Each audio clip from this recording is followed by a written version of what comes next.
Good evening, ladies and gentlemen. Welcome back to Gatekeepers. I'm your host tonight, Shadow from Shadow and Sun. Little guy could not be here. He's got a school thing, and to my right, my left, which is it? It's my left, right?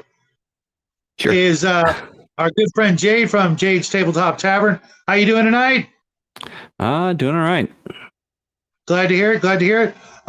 We were talking earlier. Connell's not going to make it. Really wish he could be here tonight. But if you got a game, gaming's better than streaming, in my opinion, unless you're doing them both at the same time, which is, probably a topic for some other night, the pros and cons, or if we haven't already done that. I think we might have talked about it. Yeah, I think we have talked about that once.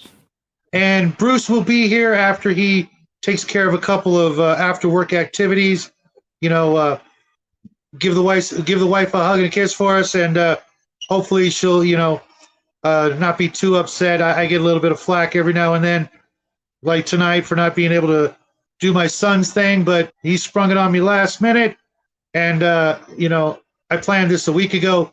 But as you guys can all tell from the title of tonight's video, why player characters need to die in tabletop role-playing games, that is because they're not.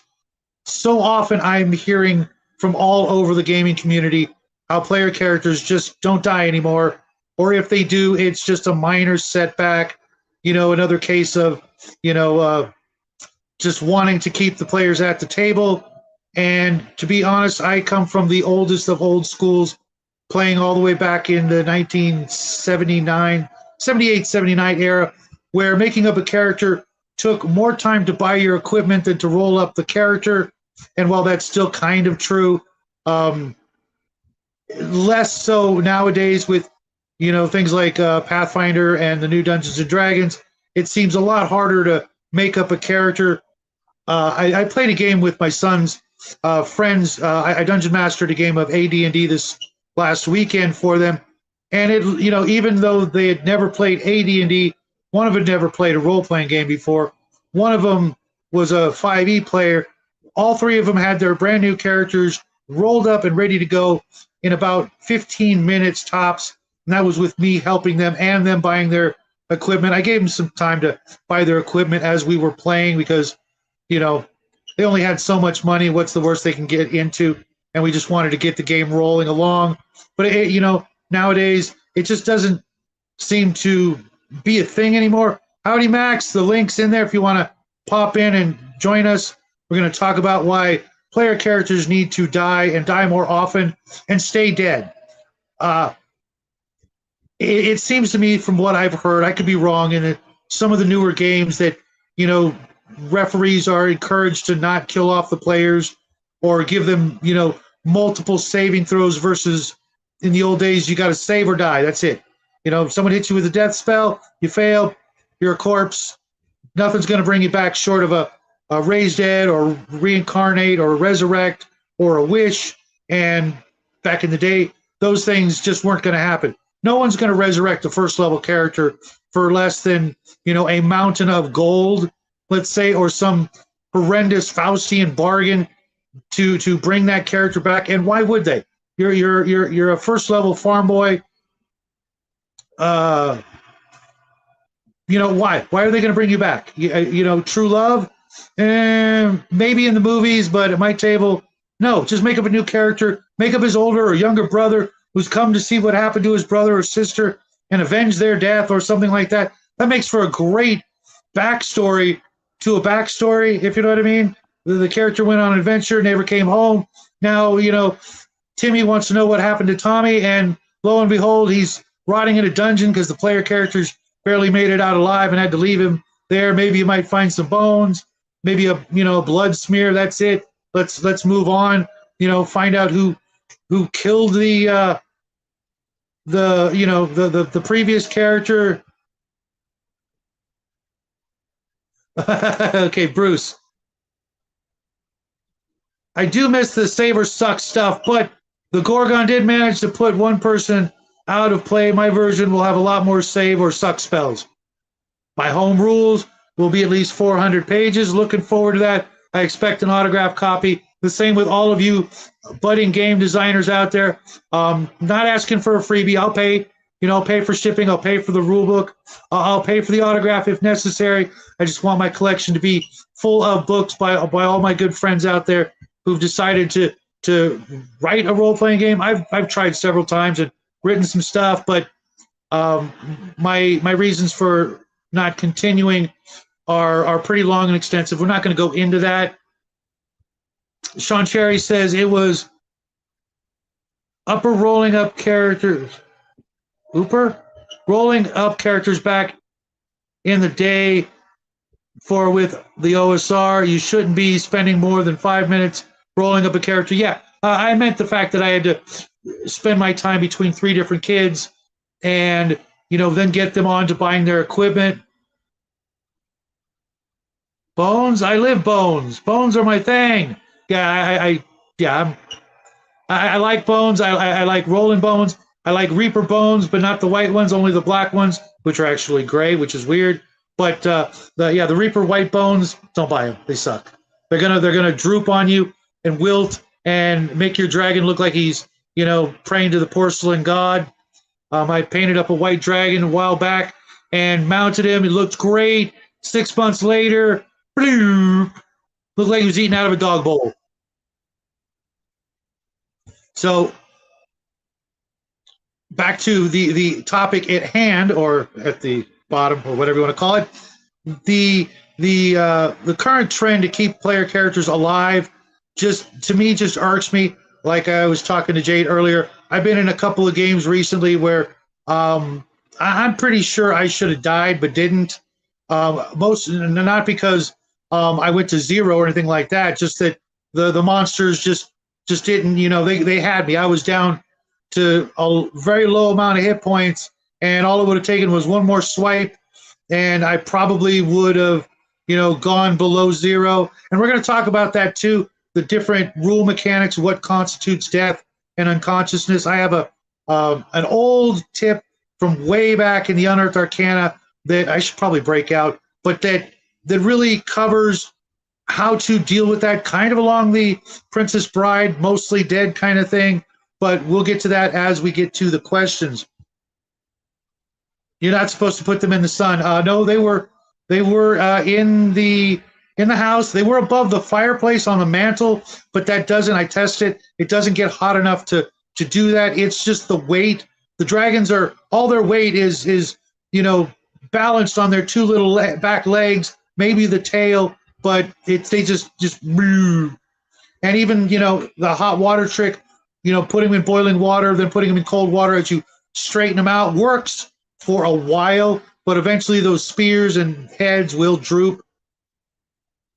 Bruce, the Bones Black are great. I prefer the Bones USA, as they seem to be almost like the Bones Black, but they aren't made in China. Yeah, I've got a ton of white bones that I got from Tenkar, and I've had pretty good luck so far, and they were from the original Kickstarter.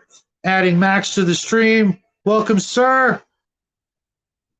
Shadow and Sun, there are so many times when I was being honest and missing some serious swings against the players. No, I wasn't talking about you, Bruce. When your AC is 30 plus and I'm rolling 2s on the D20, it's meant for them to live. Absolutely. I know I've got a pretty decent armor class.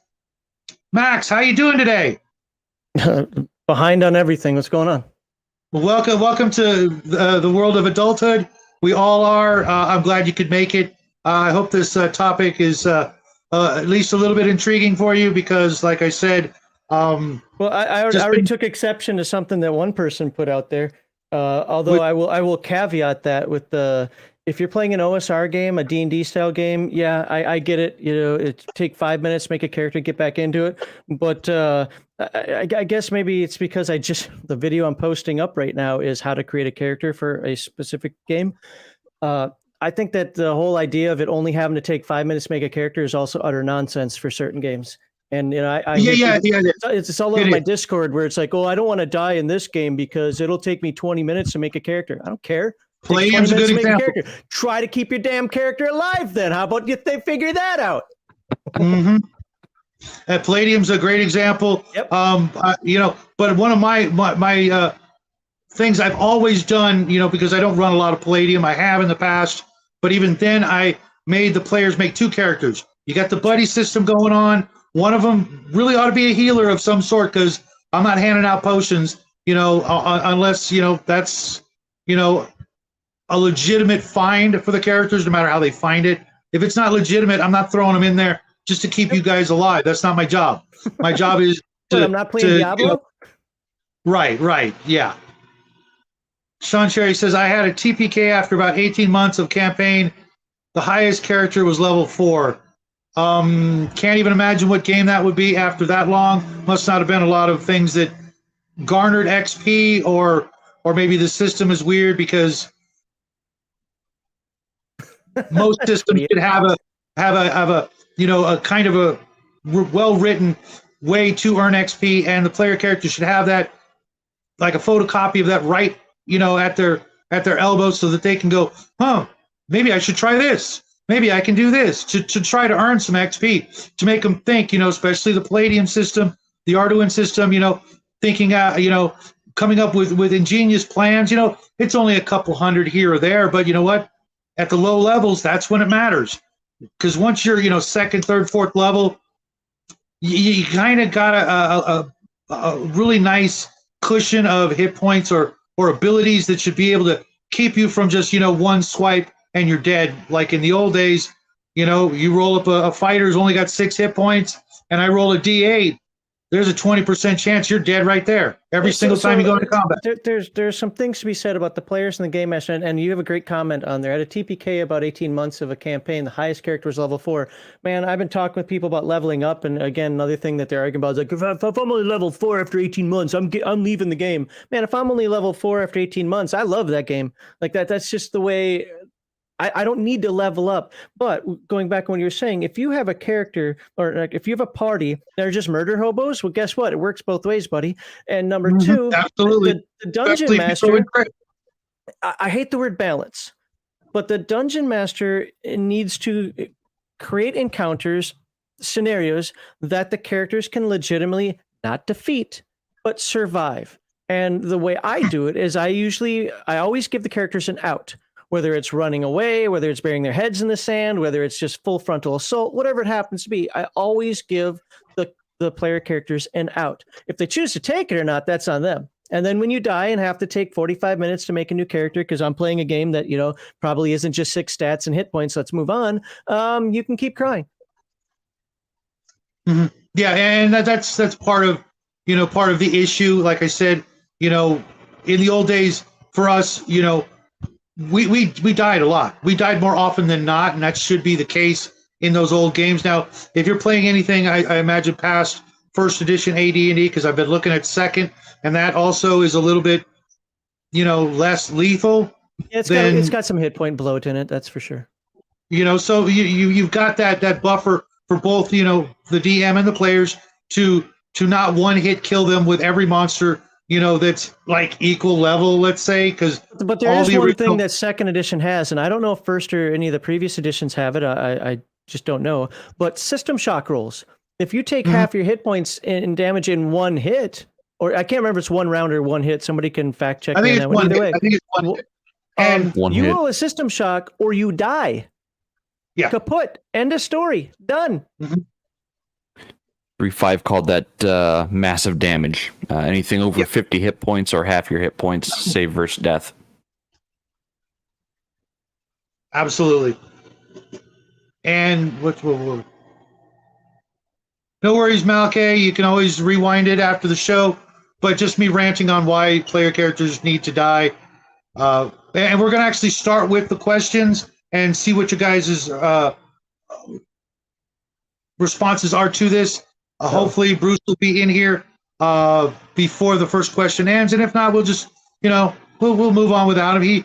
He's kind of I think at least 60-40% on board with my ideas and the questions that I posed earlier this week. But the first one is pretty simple: why should characters die?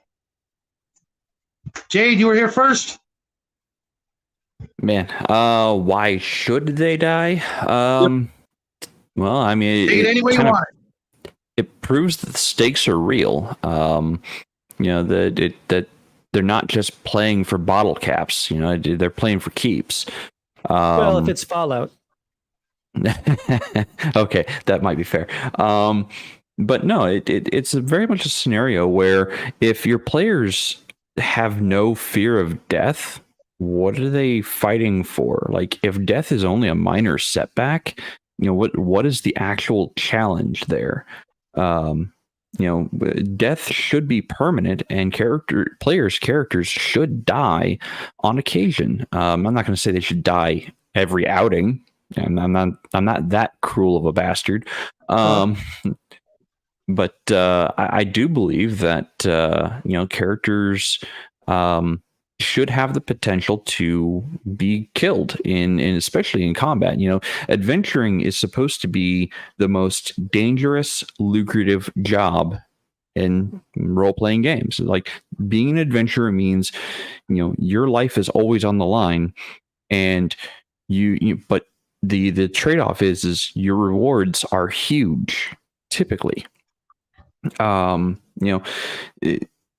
there's no potential for death, everyone would be an adventurer. Literally, the farmer down the road would be an adventurer. You keep reading off my note cards. I'm gonna get angry.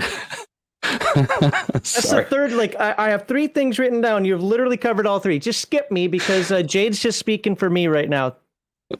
My apologies. But those are all legitimate things. Like, if you're an adventurer, your life is on the line at all times.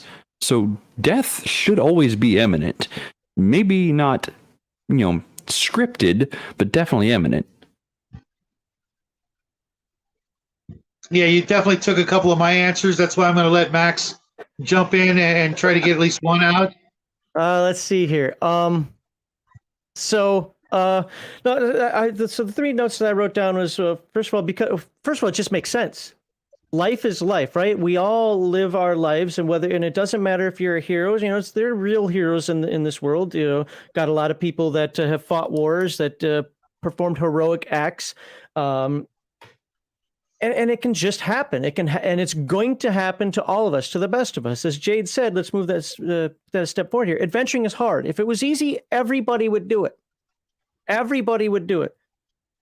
Why are there stories about heroic adventurers? Whether you go back to Greek mythology or you go, any mythology really, but even nowadays, why are there stories written about folks? Why are they embellished to some degree, to a lot of degree? It's because we need those heroes. We need the people to step above and beyond. And one of the saddest things that can happen is a hero dying. And your hero could be level 1. And to be fair, when you die at level 1, that was just, he was dumb. He tried it. That doesn't mean the player was dumb, but it's just one of those things where you have to think about how society will look at that. Well, I told the dumbass not to go out there, and he did it anyway, and look what happens. He got et by an etin. Well, now, as you gain some levels, you come back and, you bring back a couple of gold, and, mom's living a little nicer now. See, Mom, you don't have to work anymore. I don't have to slave all the time. Well, you're going to try for bigger and better things. In the real world, maybe you retire. Maybe you got your 15 minutes of fame, but this is a fantasy game. These are fantasy settings, and people don't like to give up characters after doing 2 adventures, so let's go out and adventure more. Well, every one of them is a risk. And if you don't represent that risk by having the potential for death, you are doing your players a disservice. And if you're a player who whines about, you just tried to kill me. Well, yeah, that's kind of my job. I'm supposed to put a challenge out there, and not all challenges can be hacked to death with a sword, at least not easily. And then lastly, again, Jade already covered this one, but is the whole risk reward. Sure, I can have you beaten up. You can be level 15 beating up orcs all the time, and you can get 7 copper pieces. If that's what you want to do, go ahead and do it. That's a boring game. Have fun at it. But if you want that risk reward, if you want to be challenged, well, you've got to fight challenging things. If you want that awesome treasure, you're going to have to work for it. And you know what? What is the result of that sometimes? When you play a violent game, you are going to come to a violent end. Ask every gladiator. I really have nothing else. Like I said, Jade did such an awesome job of saying what I wanted to say. So hopefully I piggybacked on that pretty well. It was kind of a training wheels question. I'm going to hit up William Lee's response here real quick. I don't say the characters need to die. Instead, I say let the players kill the character, because saying the characters need to die kind of makes it seem like I'm working to kill the characters. Yes, this is not about literally premeditatedly murdering players unless, they've really done something and need to learn a lesson. And I still don't really advocate for that. But there are times where it's a difference between the what do you call it? The adversarial dungeon master versus a dungeon master who is simply putting challenges out there. Those challenges are meant to be hard. An adversarial dungeon master needs to rethink his life. Or play Hero Quest, and then you'll get your fill of killing the characters, because that's what that game is. And trust me, my son loves killing my elf or my dwarf, or can't kill my barbarian because that's just not going to happen. And I won't let him kill the wizard. But yeah, if you want to play a game like that, there are plenty out there. I'm sure Hero Quest isn't the only one.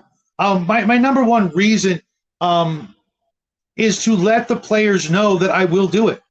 They need to know that it's not all about me there catering to their every whim. That's not my job. If I was, there'd be a little red light over here somewhere, and you guys wouldn't get to see what I'm doing. It's not that kind of a game. We're not there to cater to their every whim. We're there to arbitrate and rule over and provide them with challenges that are more or less fair. I'm not going to say entirely fair, because even in AD&D, when you go into a dungeon, the monsters are kind of supposed to be, level specific, to the party. But in the outdoors, you can run into an ancient green dragon and better run.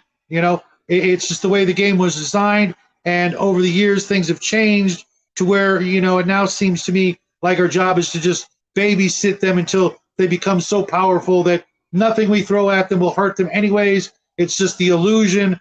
They're in a movie and all the heroes are going to live. Killing a character is like killing a real person? I don't believe that for a second, because I've killed millions of characters. No, I've killed. Then you are a homicidal maniac, sir, according to Twitter. Twitter, what's Twitter, first off? And whoever this Twitter person is, they can hold hands with Dan, and good luck to them at the bottom. I'm the homie. Don't play that game.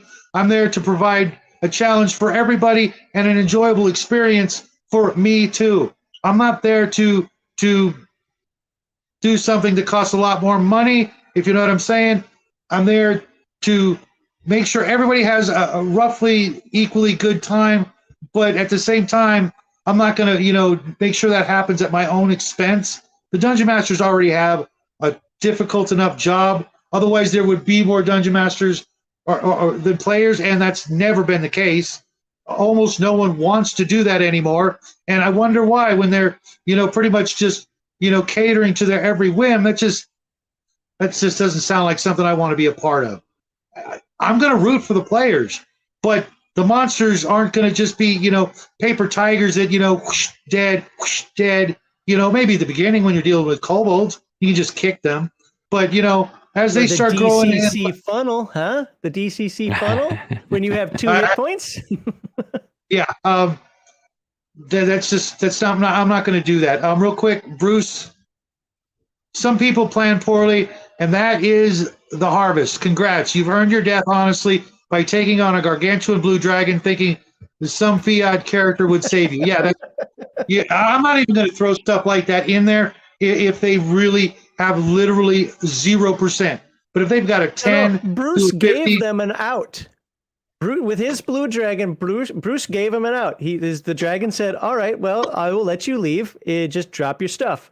And for some reason, their stuff was more important than their lives, so they picked up, they drew their swords, started casting their spells, and the half that did not go through the portal lived. The half that went in there and decided that they're going to fight, well, they made new characters.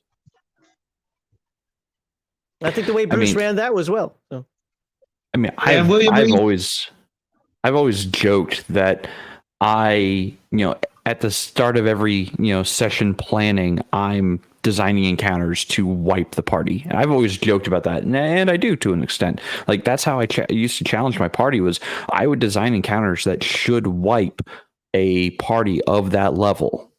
Now, it was their ingenuity and their thinking that got them through it.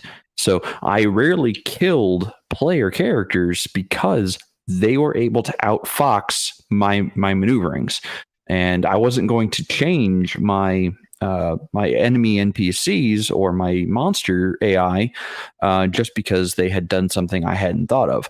The monster AI and the NPC AI were set because that's the characters that were the enemies would not have been able to think up the things that I can think up most of the time. I limit to a certain extent the monsters and the NPCs so that they're not overpowering all the time. But I do aim to wipe the party every game. So I'm gonna own that one. It doesn't happen that way. I might wipe one character. I might wipe half the party. I've rarely wiped an entire party. I think it's happened 3 times now. Just like 3 weeks ago, I wiped a party. So. And William just said, I let the characters do stupid things and don't correct them. And if their character dies, it's on them. That is the essence of the entire topic and dungeon mastering as a whole, I think. So let me ask you a question then. And if this is one of your questions, I'll shut up and just. But no, it's okay. What about dice rolls? Sometimes dice rolls just go south. Sometimes you have a bad day. And I don't mean with dice. I'm talking in real life because I see too many dungeon masters go like, well, I'm not going to let dice rolls kill you. Then why the fuck are you rolling the dice? Yeah, that's you're right. I didn't actually think about the dice actually, because after a certain point, saving throws are like the only thing I would put into that category because rolling 2 hit and things like that, they're often kind of a given that they're going to hit a really good percentage of the time after a certain point. Saving throws, though, those are a little tougher. And, the save versus death abilities don't really show up until you're fighting or dealing with monsters of a significant level to where it's kind of implied or assumed that the characters have a couple of pluses onto their regular numbers, whatever their saving throws may be. Also magic resistance. So just because you have save versus death or die, you should have some items by that point that have some magic resistance rolls. So you're already rolling a 20, 40, 50% chance to have it not affect you at all. And then you get a saving throw.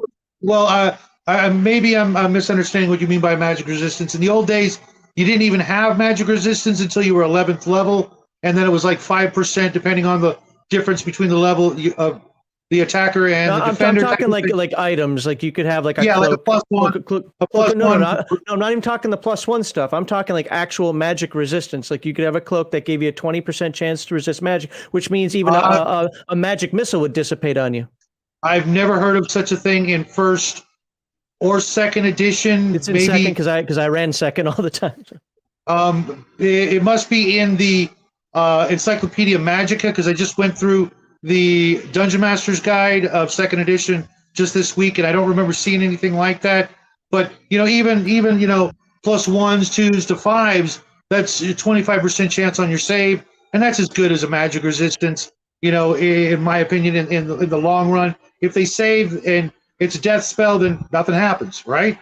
They don't die, they don't disintegrate. Damaging spells, that I like damaging spells until the much higher levels because then I can tell them save or die, and they're like, "Holy crap, we're in the big leagues now." Yeah, you are. You're fighting a lich. What'd you think? He was just gonna, throw a couple of lightning bolts, and you guys are just gonna chop him up? No. We're playing for keeps. And Bruce, I love watching Dan hit the bottom. Sometimes he gets this dead cat bounce, and you can watch the players get their hopes up. Nope, he's fucking dead. Yeah, like I said before, sometimes it needs to happen, and with all the Lord of the Rings talk that's been going on lately, don't want to get into that. But if you think about both The Hobbit and the Fellowship of the Ring, major characters bit the dust, and they didn't come back. There was none of that except Gandalf, but that was kind of a weird little situation. The NPC was so powerful that I don't think anything could have literally killed him in the story. But, we all cried when we thought Gandalf was dead after all those books and all those pages and all those adventures. But when Boromir died, for me, the very first time, I still remember it. It was like oh my God, the best fighter is now out of the action. Sure, Aragorn's there, and we all knew he was going to be the king and the big damn hero. But Boromir probably would have kicked Aragorn's ass, in my opinion, in a one-on-one fight.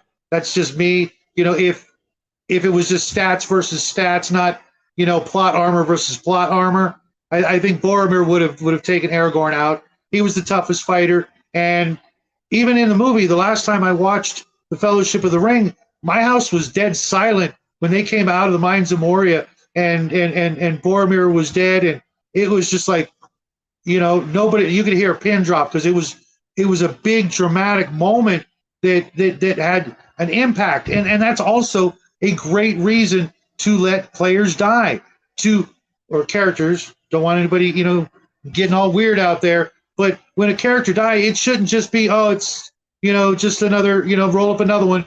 No, you guys should all take that moment of silence, shed some tears, and think about your actions, what got you to this point. If you guys have ever been anywhere and someone died in front of you from, something other than being in a hospital bed, from, old age or something like that, then that's like the most profound thing that can happen to someone on either side, the dying person and the person watching it happen. It will affect you. We used to call that back in the day the SADS, sudden adventure death syndrome. Yeah, we called it something else, but I'm not going to get into that. No, Multi, you're not too late. Victor, link's in there if you want to hang out. Cal, how's it going? How big was the party? Which party?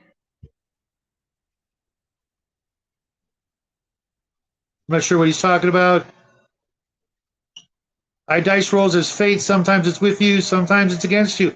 Absolutely. You are playing a game, and the dice are there for that purpose, to show that it is in fact a game, and that you can fail at the drop of a hat. You can get incredibly unlucky. You can get really lucky too. And if you have players that cheat, they're going to get lucky all the damn time, so keep your eyes on those dice.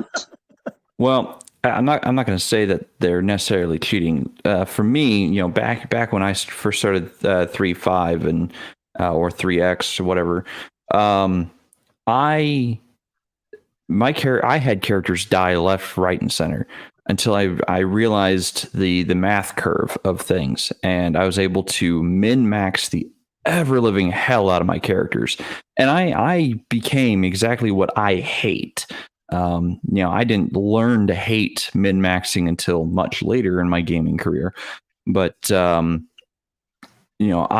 thought min-maxing in 3.5 especially was the way to play, because if you were min-maxed the right way, yeah, sure, you couldn't do some things. You couldn't do everything, but you were nigh on impossible to kill.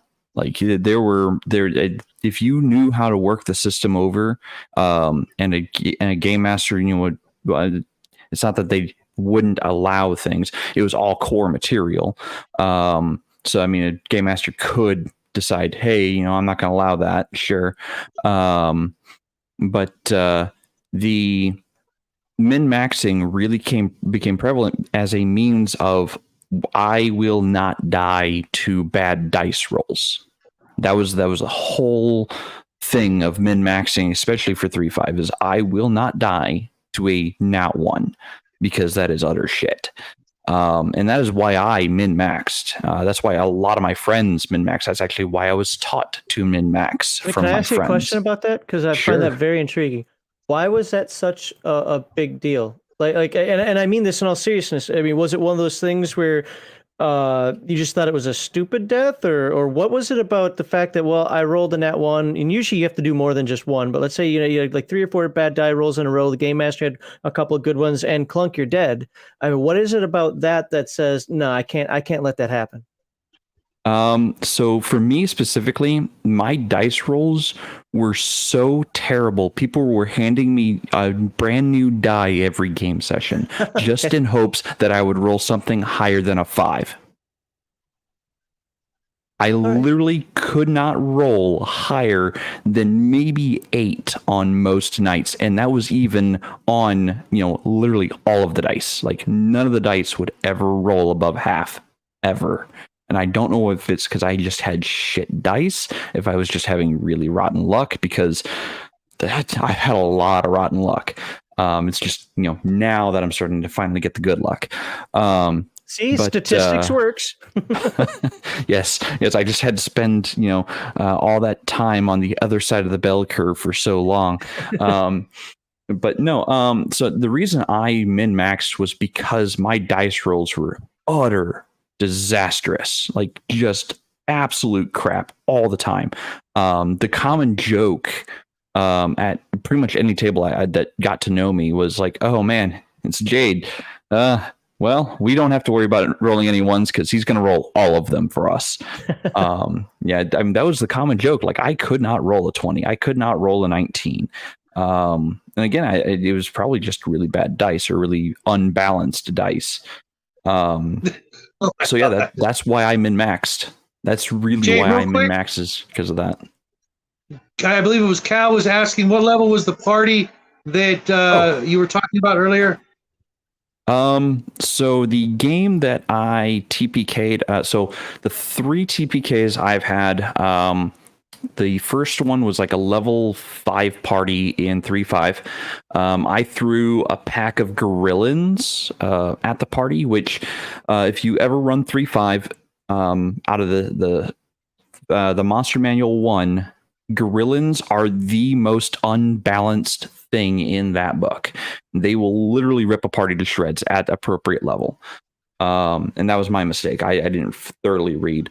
The second time I TPK'd a group, they were level, I think, 28. I want to say they were level 28. They were in epic levels in 3.5.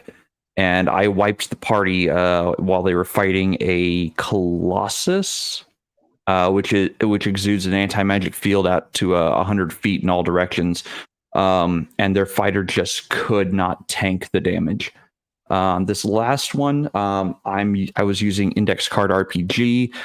There are no levels. There are milestone rewards, and I had it was a one-shot adventure, and everyone had a +1 milestone reward. Yeah, that's my my 3 TPKs. And is there any? Do you think there's any truth to this in your guys' experience? Min-max is a lack of trust in the DM. It can be. I won't say it is, but it can be. Honestly, the only way I could see this being the case is if they know the DM's out to get them for some reason, in which case just leave. And 2, that they think that the dungeon master is, I guess, like throwing encounters or monsters or whatever you want to call it that are obviously above their pay grade, let's say, because in the games I play, there are some guidelines to go by. You're not going to throw a red dragon in a first level dungeon that's got 88 hit points, ancient red dragon kind of thing. You're just not going to do that. Those are the mistakes we made as pre-teens, and to think that's going on today, just to me just sounds not a thing. And if you suspect your DM of doing that, the best way to curtail that is to not show up. Get the entire party, if they're all on board, think the DM's doing crap like that, don't show up and just, hey, what's wrong? Nobody showed up for 2 weeks. Well, we think you're kind of, it's just a little too rough, and we're trying to brainstorm our strategy for the next game because we don't think we're going to make it, and we'd rather hold off a TPK as long as possible. And that will, let your DM know that, in a polite way, that they think you're out to get them, and maybe they might not come back, and all it takes is a couple of words from the GM. Say, no, guys, no, I'm just trying to scare you. That's my job, because that's your job. You are supposed to scare them. An orc at first level should be scary. Kobold, nah, not so much. How about the 300 orcs that you can actually roll up if you use a random encounter table? Right, of course. There's and again, they should be able to outrun the orcs or hide, and if not, then And we've talked about that before. An encounter doesn't mean all of a sudden you're 3 feet from each other. Oh, look at that! Right. No, an encounter means you see them, they might see you. may or may not. You get the scouting party, you crest a hill, and all of a sudden you see an encampment down below, whatever. I mean, there are a lot of different ways you can do that. I mean, first of all, not all creatures need to fight to the death. So if that's part of the trust in the DM, sure, it depends on the creature. I mean, undead are probably going to fight to the death because they don't unintelligent undead. And sometimes, here's the thing, sometimes things just go south. How many times do we wake up in the morning? Now, I get somebody's going to be, hey, dumbass, you can only die once, but just play with the scenario here. How many times do we wake up in the morning and, you get in a car crash and you're dead? You didn't plan on it.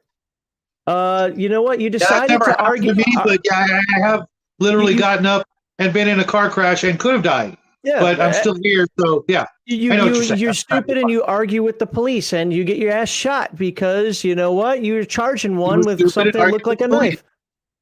You do dumb, play stupid games, win stupid prizes, right? The thing is DMs don't have to pull punches. Now let me tell you a quick one where somebody died, and I still to this day have people that tell me I was bad for this one because I shouldn't just let dice rolls do this. That I have for some reason I have responsibility as a dungeon master to not kill people on dumb shit. Well, screw that, or characters.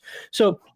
This dude was, we were playing Earth Dawn Drink, and he hid behind a rock.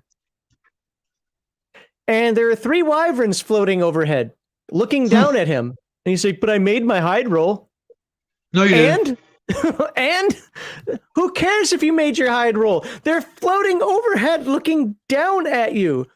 And, people be like, well, you should have given him out. I did give him out. This dumbass decided he wanted to run there and hide. Fine, whatever.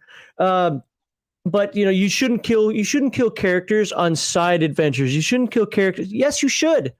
That's the type of shit that happens. It doesn't just have to be at the quote unquote boss fight, which I think is just lunacy in and of itself. And Omen Owl said something absolutely right, where he said that like a red dragon, that's a plot device. That's not something you just go hang out with like, oh, today we're going to kill red dragon.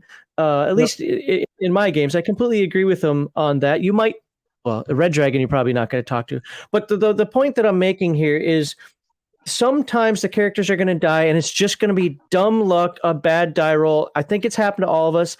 And you just have to suck it up, Buttercup. But you know what? When you become higher level, do you know how hard it is in almost every game that I've played for a higher level character to just 1 second be alive and the next second be dead? That's the crap that happens to first level characters. Yeah, I get it. But a 10th level character, usually a little more thought has to go into your death than that. It's not just one bad die roll that kills you. It's a success of, you know what? I've rolled 5 3s in a row here. And every time I roll that 3, I keep taking damage. I'm down to a quarter hit points. But you know what? If I get 5 18s, I might win this fight. No, it's not going to happen. Run away, dumbass. Well, I have seen PCs die from poison saves at 9th, 10th level. Save versus death, and they die. That's what you get being a thief, messing with traps and poison. It's one of these days your number's going to be up. And sorry, but and again, it's going to happen. There's planning that can go into that. Now, I don't usually play thieves, not anymore, but there's planning that can go into that as well. That helps keep you alive, even if it's poison. Now, if it's just a blanket save versus poison or die because that's what the module says, well, then I would say that that's kind of a lack of trust in the dungeon master, especially if the player characters are making an effort to avoid things like that. On the flip side, you can't be prepared for literally every situation that's out there. I'm ready for paralytic poisons. I'm ready for hemlock. I'm ready for this. Oh, you got hit with ricin. Damn it. It's just going to happen. Just suck it up and move on. And Kai says, oh, sorry. Oh, go ahead. Go ahead. Okay. Glad to have you here in the chat, Kai. The link's there. If you need another copy of it, you're more than welcome to join in. Victor might join us. Still waiting on Bruce. That's why I haven't gotten to question number 2, but I'm gonna hit that after Jade. But Kai says stealth to break, contact and disengage. That's what the stealth roll should have been for. Then again, I do believe in bullets, arrows that have a to whom it may concern, and mass fire exists. And then he said real quick, high velocity sleeping pills also have a role. I am going to steal that. I absolutely love that expression. Never heard it before. And yeah. So Jade, you were saying? Yeah, so my min-maxing wasn't a lack of faith in the game master. It was a lack of faith in my own dice and my dice rolls. My absolute shit-tacular luck was the reason I min-maxed. Wasn't anything to do with the DM. Now, I was in a group, one group, where the dungeon master was from AD&D, and he had just started running 3.5, did not give any items, didn't give any magic items, any equipment whatsoever as loot drops. It was always piddly shit. I don't even remember the guy's name. Playing in my game? But well, okay, we were 10th level in 3.5 with no magic items. Now, in 3.5 is so magic item centric that if you don't have the proper equipment, you can't do shit. Because everything has resistance to either adamantine or silver or cold iron or magic. I call that bad game design, but oh, I mean, but that was the game design of 3.5, and he as a D&D dungeon master, probably a really great GM. As a 3.5 dungeon master, not giving the party, the tools they needed to succeed. We wiped, I think, 4 times, and everybody at the table just responsibility to know their role and know the game. It is and when it comes to the game, the dungeon master even more. If you're not playing to what the game offers, use the right tool for the right job. If you're not playing the game the way it's intended to be played, then you're not playing the right game. Yep. And Bruce actually answered James on this one, because James had asked about anti-magic fields affecting clerics. Yes, they do in 3.5 especially. That might sound weird that, immortal magic can interfere with the divine. Anti-magic field just says no magic can be cast or affect this area, period. And then, that I think catches us up. Okay, I'm going to see if there's any other... this one caught my attention. Oh, okay. What did you mean earlier about monsters at appropriate level? It's usually the PC's choice to enter the fray. Maybe they should have handled it differently. I'm talking about in AD&D and previous editions where if they go into a dungeon, most of the time the dungeon should kind of be geared toward their current level as a challenge. You shouldn't even let them know, because it's easy enough to hide dungeons until they're ready, magic or bushes or whatever. They don't even know it exists. The lower level dungeons that they go into should have level appropriate challenges. Now you can tell them of dungeons that they can't, or I shouldn't say can't, that they should not go into because of their reputation. It's full of vampires in your first level, so maybe you don't want to go in that one because it's full of vampires in your first level. But if you're kind of urging them and someone wants to pay them to go into it, then you're kind of luring them into what should be a fair, challenging dungeon appropriate for their level. Now, not all games agree with that mentality, and there's nothing wrong with throwing some stuff in a dungeon like that to make them have to leave and come back. And, maybe in the time that they leave, they go up a level or two, amongst the party, and then they come back, and then they're ready to face the Minotaur and keep on the Borderlands, the Caves of Chaos, because they were a bunch of first-level noobs, and going up against the Minotaur in that particular module, unless you had a full-strength party, people are going to die against the Minotaur. More specifically with that comment there, in 3.5, your challenge rating, CR value, was a number that the monster was. The monster had a challenge rating number, and you could throw so many of those monsters at a party of that level. It was a group of 4 players of that level could take on that challenge. So if you were throwing a CR 8 monster at a party, the party of 4 players, all level 8, should be able to take that challenge, and it should be a appropriate encounter, a balanced encounter.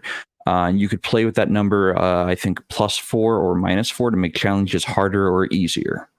That was 3.5. So would that assume that the 4 out of the 4 characters against the 8th level challenge, 2 of them would die, or they would just all survive? or it didn't really? It wasn't really specific. It would take. It was supposed to, in theory, take a portion of their resources. I think it was about a quarter of their resources to get through a challenge of that size, or that because you're supposed to go through X number. I can't remember what the X value was. X number of challenges of appropriate level to level up. I think it was like 20 challenges of appropriate level to level up. I can't remember the exact numbers because again, I haven't touched 3.5 in a while.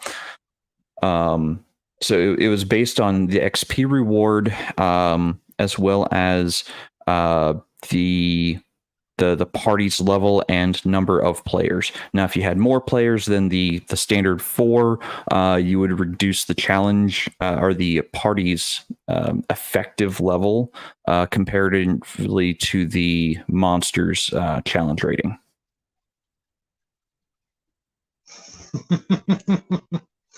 Okay, guys, throwing out some more stuff here.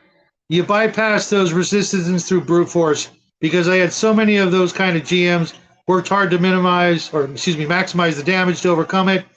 Damage DR 10/silver. Not sure exactly what that means. Okay, do more than 10 damage. Yeah. In the old days, that didn't exist. You don't Resistance is not immunity. Yeah. You don't give me magic or special materials. I'll buy weapons and focus on overcoming those problems, i.e. the deployment of a KWK 40 75 millimeter inspired heavy ballista because fuck your golem. Yeah, my golems need +1 weapons to hit them or better, and without it, it's just not working. Yep. But I totally. In fact, come back to the dungeon when you're ready. I use golems based on some of the actual golem tropes. Well, I guess the myth where you're not even going to hurt it until you scratch off what's on its head or wherever I place it. Yeah, so, never heard that, but gotcha. Yeah, usually the word of God is the INRI, or it's not INRI. It's I think it's Yahweh. I forget what it is. It doesn't matter. Is etched into the head, and that's what what empowers it. You know, now that I think about it, I remember that in a Batman comic book.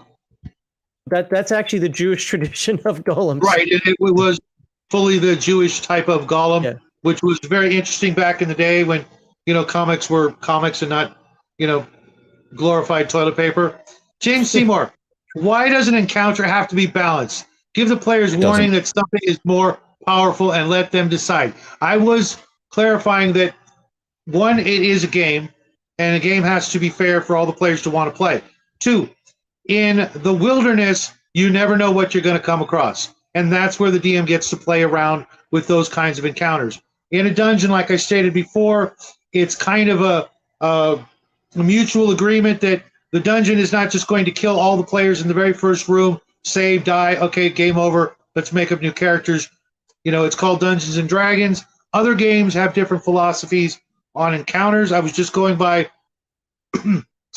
my experience with White Box through Advanced Dungeons and Dragons, first edition. I'm still rereading second edition as a full-grown adult to see, how I feel about it. And I'll be doing a video on that again this Friday because it's not everything I thought it was back in the day. But once you go into the dungeon, they're supposed to have basically a 50-50 chance of making it, into the dungeon and back out alive. That's just, it's a game, and that's the gamiest part of the game. Dungeons and Dragons, it's right there in the title. You go into a dungeon, it shouldn't just be a murder maze of guaranteed death. The doors slam behind you, and you just pick your death. Nobody wants to do that.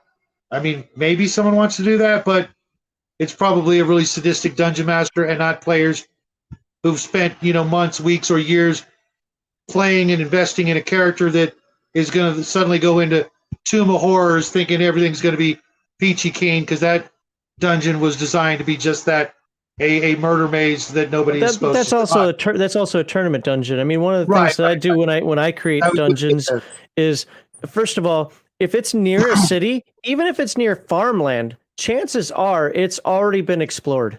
Because how are you going to find a dungeon within a mile or two of your homeland without and I've written some things where it can happen, but generally speaking, no. If there's a cave system, it's been spelunked through. Maybe not to the nth degree, but they don't have the technology to make that happen.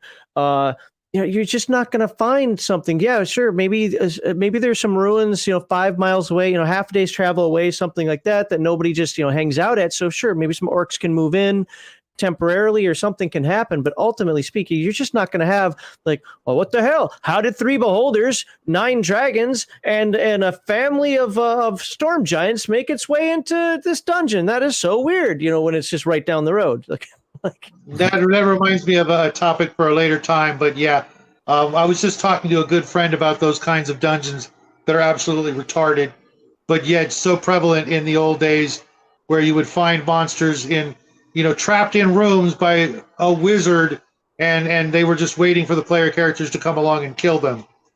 But Victor, welcome to the show. Hey ho. Good to have you here. How you doing today? I'm good. Had a little bit of a headache, but I've got a Jim Beam and Coke, so I'll be fine. I can appreciate that. I'm going to give you a chance because we're still technically on the first question after almost an hour. Why should characters die? Because that's just what happens, I guess. If they're unlucky, if the plot calls for it, if they're doing something really dumb, I'm not gonna force it. I don't really like oh well, this plot or this story beat calls for your character Hognar the fighter to horribly die. But if Hognar the fighter decides to 1v1 a frost giant, then yeah, he'll probably die. Good answer. And with that, I'm going to actually move on to question number 2, because it's kind of a fun question in a sadistic sort of way. That is, what other ways do you penalize characters for foolish actions besides death? And Victor, since you just got here, I'm going to let you take it away.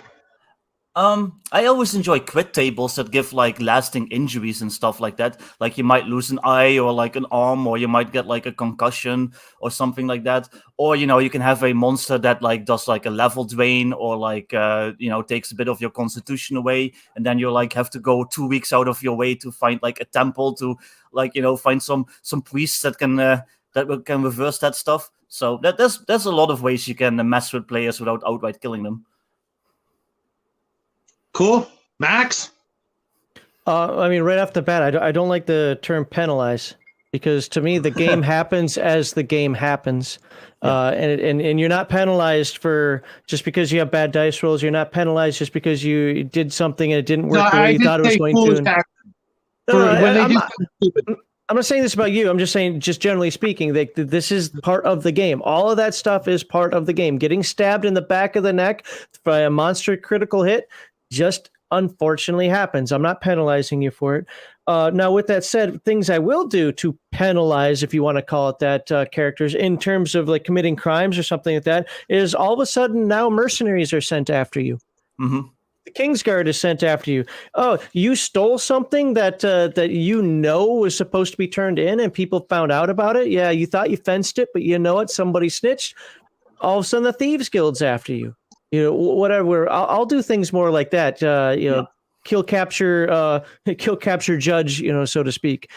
But other than that, I just let the game, or I try to the best of my ability. I let the game play out. I do have a few examples of where I've fudged things, not dice rolls so much, but fudged encounters for characters because it didn't set the stage properly. But I won't kill a character intentionally, and I'm not going to save a character's life intentionally. It's really the only answer I have. Certain games have things like insanity. Somebody just typed into chat, major limb loss, scar, mental derangement. I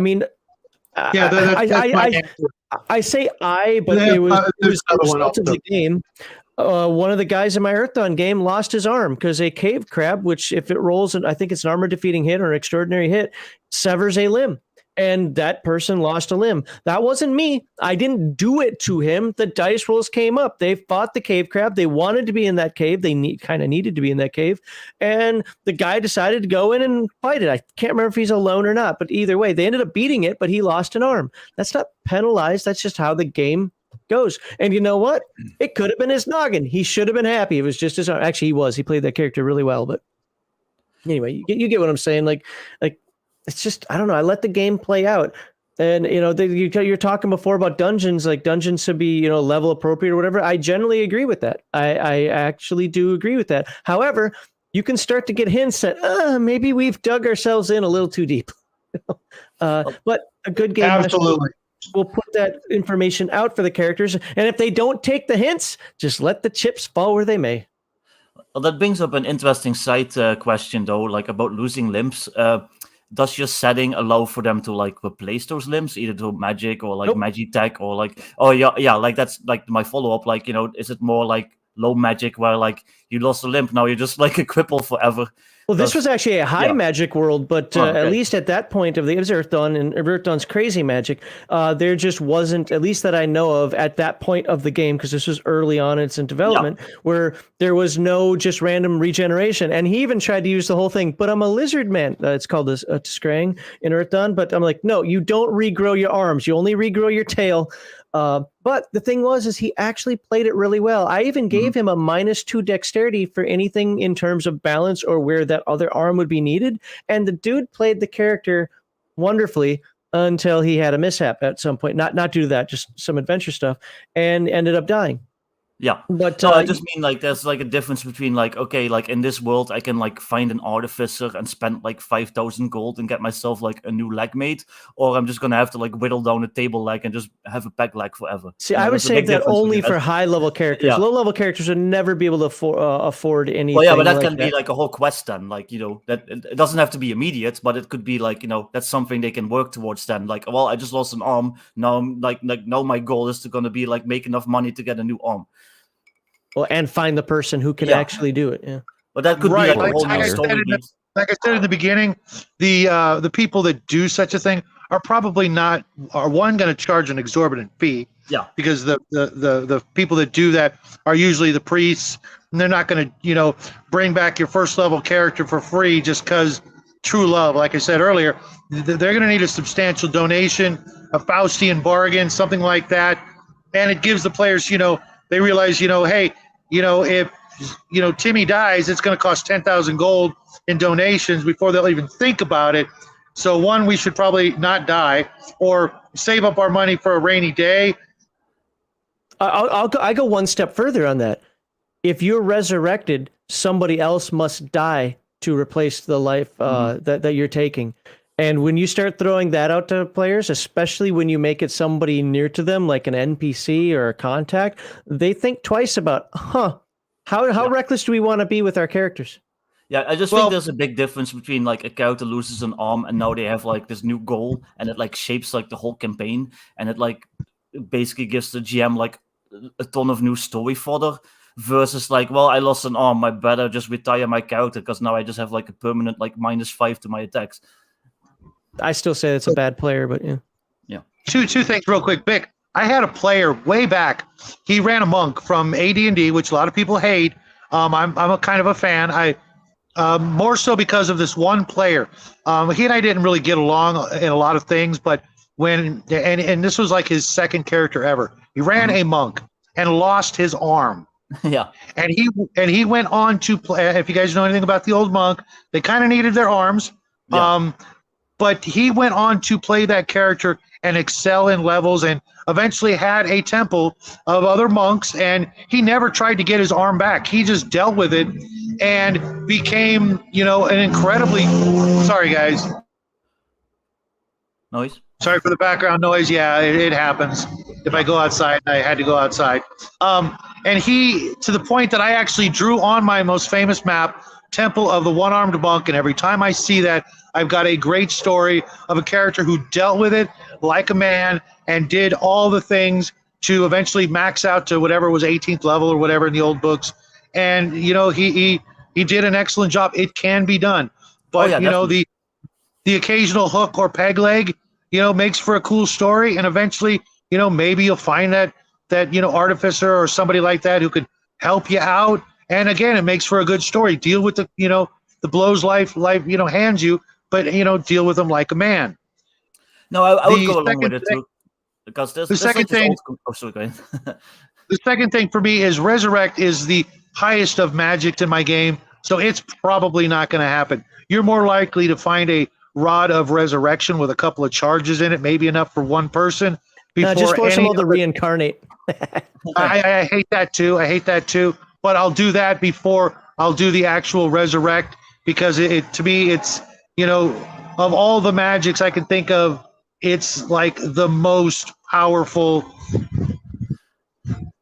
you know, reality altering, changing magics out there in my perspective in my games. And I let people know before, you know, playing, you don't count on it. You know, a wish, sure, I'll throw some wishes out there every once in a while, and you might want to save them, because the churches are just not going to be resurrecting just any old person. You know, just because you throw them, you know, 100,000 gold, they still might go, no, that's not within our faith.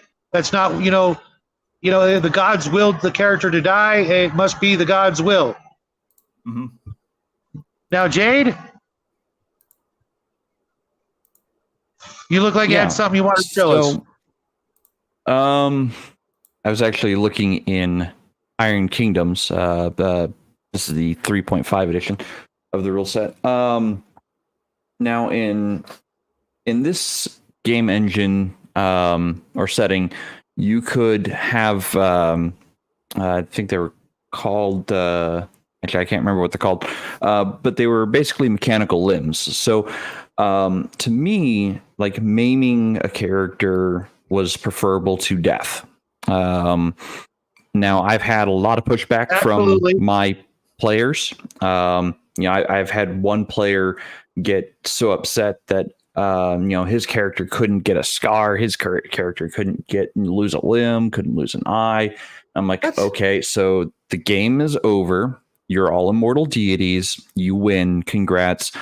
I'll see you in a month when I come up with something else. But what was the point? I literally ended that the drives game. me crazy. What was the point of that? Like, my character can't get a scar, or I'm not playing. That goes to that dumb crap. And I'm not saying this player did that, but that goes to that dumb crap. Like, I had a guy in a game who might even be listening to this, where he's like, I refuse to use axes, or no, swords. I refuse to use swords. I only use axes.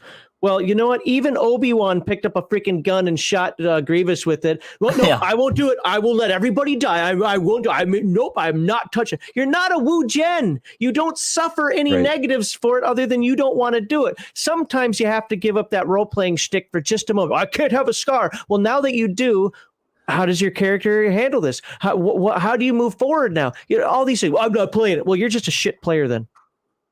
So, I mean, I begrudgingly moved on with that game, but in this setting there's also rule set that makes it more difficult to resurrect. Raise Dead is actually a 7th level spell in this rule set.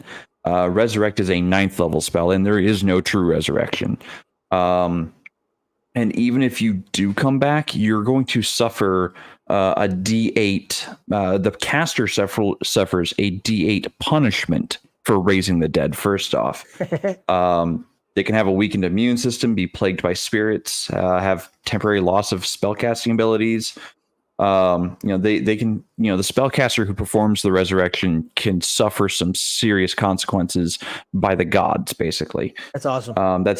That's the theme there. And then the raising adverse effects for the raised characters also is a D8 roll, and they can actually have 2 effects at once if they roll an 8. They can have drastic alignment shift, physical deformity, permanent loss of a level, an aura of death, mental suffering. They can have all of these other effects, and there's actual rules in this book for each of those things that have statistical variance in effect.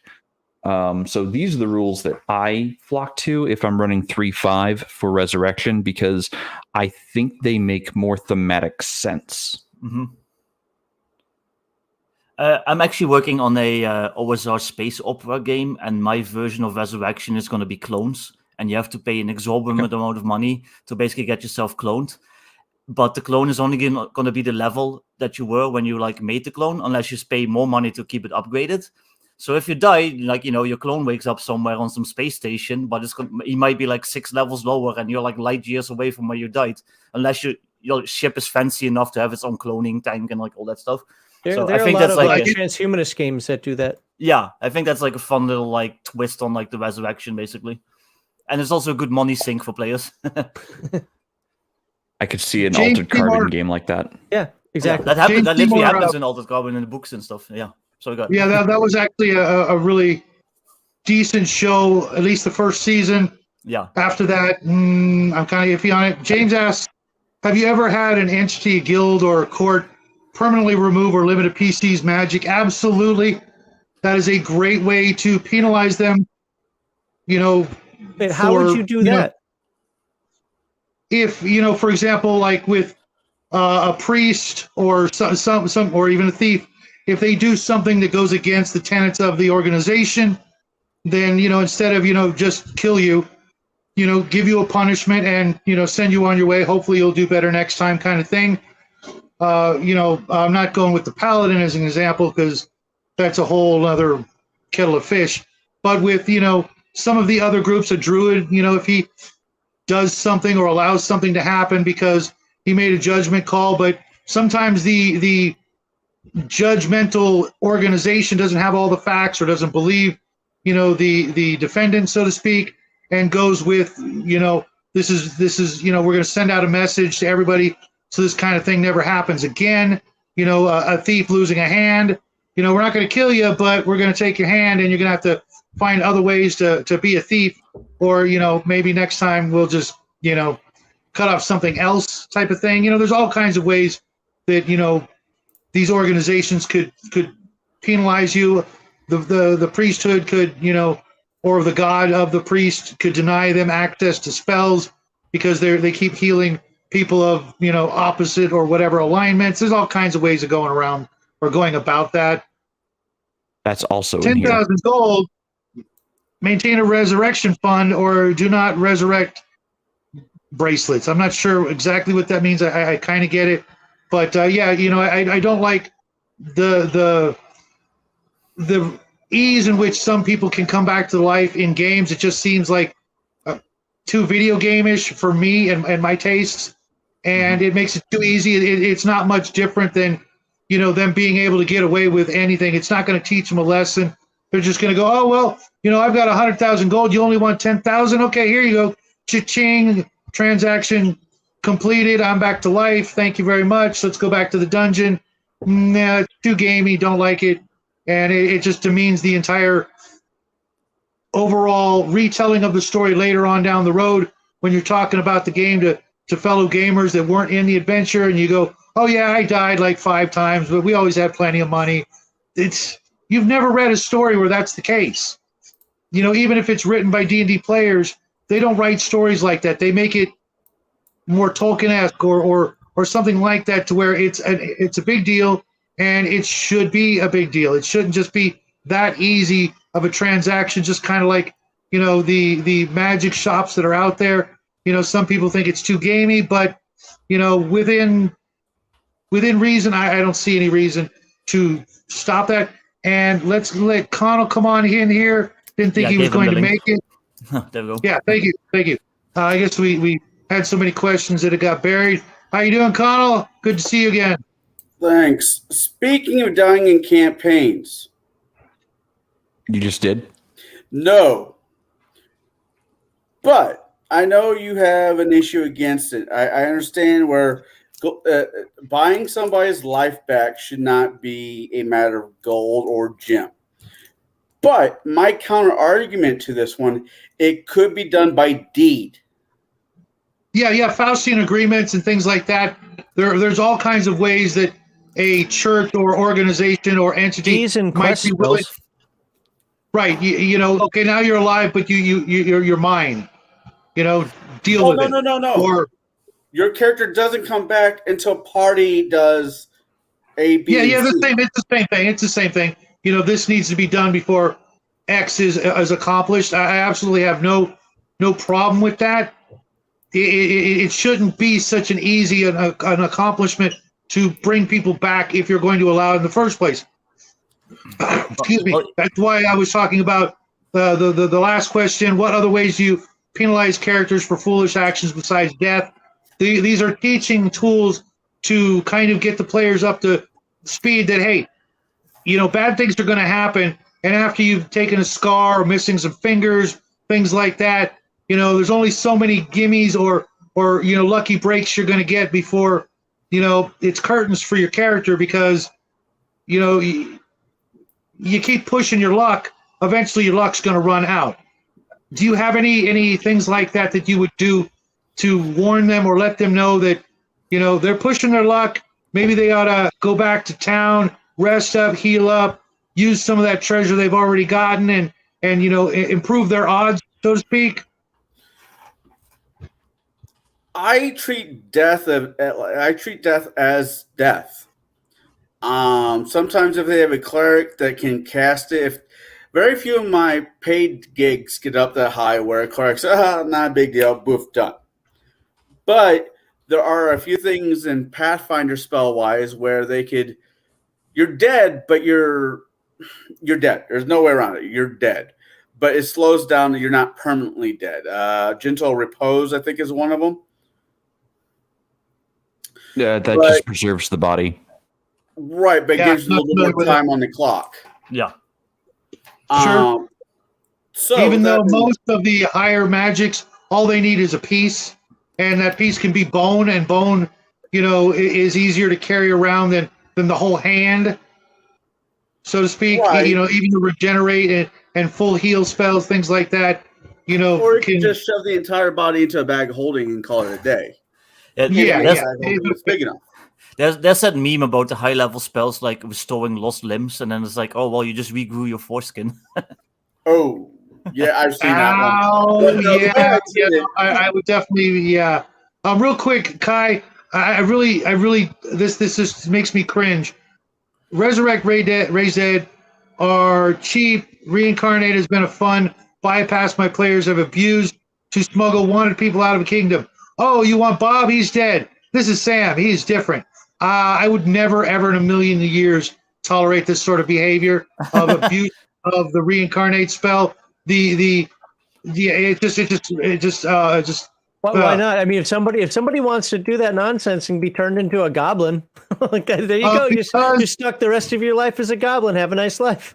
Let me put it this way: the people or spellcasters who would be able to cast the reincarnate usually get it from a divine source, and that divine source would be like, how about I just shape change your friend into into Sam instead of me messing with the god of death's domain and bringing you back, because if somebody commits suicide and you resurrect them and then they just commit suicide and you resurrect them again, the Grim Reaper is going to show up and go, no, he's mine. Sorry, this is a bunch of bullshit. Well, not putting up with that in any stretch of the imagination. Well, that's the other thing. If a character commits suicide, you can't bring them back. Period. The gods basically said they committed the greatest sin. Mm-hmm. I'm not going to allow them out of my domain. Well, the gods can say, no, you don't get to come back. Other than suicide, I completely agree on suicide. Dealing with the death or the Grim Reaper could be in its own right a very interesting RP session. I mean, using then you actually get a TPK. No, hold on. Using modern media, like the whole interaction with death in the Winchesters from Supernatural, or other movies or books that have death as a entity. Yeah, it could be. Yeah, I think that entire deal was just an attempt to be irreverent, and I'm not buying it. Death's not making a deal. If I ran a setting where resurrection was that cheap, it would be pretty dystopian. It would basically be like the fantasy version of Altered Carbon. Because if like that sort of magic is that cheap, everything else is like cheap, and it's not going to be a nice place. It's probably going to be ruled by the rich who can like afford all that stuff. Like the rich people will probably be like thousands of years old because they just like cast a spell whenever they get like older or like die or whatever. And like there are rumors circulating that high priests can resurrect you. and you're gonna go try to figure out where that is. You haven't seen it done, but you know that the spell's in the book. Number one, let's metagame for a second. But number two, you keep hearing these rumors like, yes, if you go to the cathedral in Rome, that's right, it can do it there. Or if you go to St. Basil's, there you go. Those are the only two places in the world, but I guarantee you will get resurrected. You go there, and well, I wouldn't use the word resurrected, but welcome to my zombie horde. Well, Yikes. going back to making a deal, I don't have so much a problem with characters and PCs trying to make a deal. We hear deals being made in Greek mythology and throughout mythology across the board. Why can't it be done in D&D? Why can't you make a deal with Death? Maybe Death wants something. Well, Because Death can just kill you and get what he wants Just for because free. he can, right? Death can, in most situations, go for it. Death is, Death doesn't have to make a deal with anyone. You will eventually go to his domain regardless. He doesn't have to make a deal with anyone. However, if someone has escaped his realm and he is willing to allow you to go hunt their ass, so he doesn't have to, put any extra effort into his job, that might be a deal with Death. It's like, hey, this soul escaped. I need someone to go fetch it for me. See, I'm already busy enough. The way I look at Death is Death's ultimate goal is to kill everything. Why would he stop? So you're taking the evil track of Death. So the Death in my games is usually a neutral god that actually doesn't care one way or the other and has to actually follow some rules. He can't steal lives. He can only take lives that have naturally died, which is why he hates undead that much, because that's somebody who's actually stolen from him. So he goes after necromancers more than anybody else. But the point that I'm making is, like, the god of Death doesn't have to be evil. It's evil to us because we don't like the idea of our existence ending. But the god of Death itself is just a natural part of the, was it the birth, life, death, rebirth cycle? Yeah, I agree with Connell, because it's a pretty common trope. I mean, the Seventh Seal with Max von Sydow, where you do a chess match with Death to, decide your fate. Like, that's a very common trope. So I don't really mind, having Death be like an entity that you can bargain with. Now, as far as the whole maiming aspect, getting back to the second question, I've actually had that happen to my characters, because maiming is preferable to death in a lot of instances. And my character was cut by a god-slaying weapon across the face. Now, to a mortal, that should be instantaneous death, no save, you're done. We'd apparently taken the first step of apotheosis, and we hadn't realized it. So my character, instead of instantaneously dying, he had a wound he could not heal, and it was across his face and across his eye. So I was blind in one eye. So I took penalties to all things that were sight-based, spot checks, any type of combat maneuvers coming from one side or the other, So and this was while I was being a min-maxing McMurder hobo as a monk. Being what I hate, what I have learned to hate. But that instance or that moment forced me to realize that I don't need to be the biggest, baddest thing in the room. I need to focus on how to role play rather than roll dice. And that's what it did to me, is it forced me to role play rather than just roll dice. And that's up to that point. That's all I was doing. I was just rolling dice. I was there to roll dice, kick in the door, push teeth in, and that was it. But because of that action, but because my character was maimed in such a way, it forced me to now have to rethink the entire path of the character, the entire, character's design and methodologies. And it forced me into role playing to figure out a way to cure this incurable wound. To go on that journey to figure out what I had to do, as a not just as the character, but as the player, to finally be able to be whole again. So to me, I it was a great experience for me to have that character be maimed rather than just killed. and to date, that character is with me all the time. Like that character's name is the name I go by. Kind of feeling. This comment right here from Sean is the one I've been waiting all night for. I refuse to be resurrected ever. Do any of you, or did any of you watch the episode of Buffy when she died and came back? Yeah, I remember that. Yeah. Okay. Do you remember Never how watched pissed it. off she was? Yeah. She was furious. She was in heaven enjoying her just reward. Think about the fighters and the Vikings and the warriors who finally get to go to Valhalla, and you call their ass back down because you need another fighter in the party and you just can't go on, even though he earned his glorious death in battle. And now you're going to possibly subject him to a death that will make him lose that chance again. He wanted to stay dead so bad he would have failed his resurrection survival. Yeah, maybe. Depending on the hold on. With resurrection, he can always say no. Yeah, his soul has a Player can choice. say no. Say no. I soul should suppose I have a never choice, yeah. thought about that. But like when you're looking at the in the old books, your resurrection percentages, you got a dude who's got a 17 con who's coming back, 89, 90% chance. Does the player just say no, guys, don't do it? Because I actually that could said be that.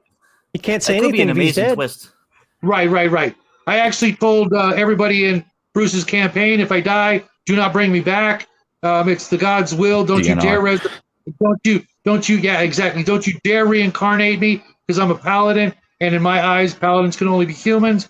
Despite what the rules Bruce is using may say that I can come back and be a gnome paladin, I don't want it. Call me. What about the guy who's still mad at me to this day because he was I think he was a paladin, and I was playing an evil priest, and he died, so I decided to bring him back as a tool. He is still angry with me to this day because I turned his paladin priest, whatever the hell he was, into a zombie of mine. Like, thank you, sir. Well, a Great player, story. a player refusing a resurrection could be like amazing plot twist though. Imagine if like a beloved party member dies and like the rest of the party goes on like a months long like quest to like get all the ingredients and get like all the people they need to like resurrect him, and they finally like do it, and like the ritual is like starting and like the GM is like all describing it, and then like nothing happens, like the body doesn't get back up, and then like everyone looks at that player the and way they're to like, handle yeah, that no.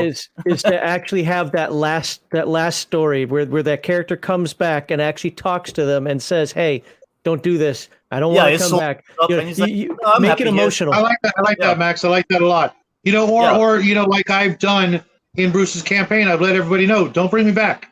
If I die, I die. I'm cool. I want to actually go to heaven, and if for some reason I don't go to heaven as a paladin, that would be weird, but then again, I wouldn't be a paladin because I would have done something stupid to lose my paladinhood, and therefore, all bets are off. Wait. If you're a paladin, you don't go to heaven, you go to purgatory because you need somebody to pay the rest of your way. Come on, read your Catholic Church Bibles. I'm not Catholic, nor is my paladin, so you can take that. But imagine if like the character doesn't.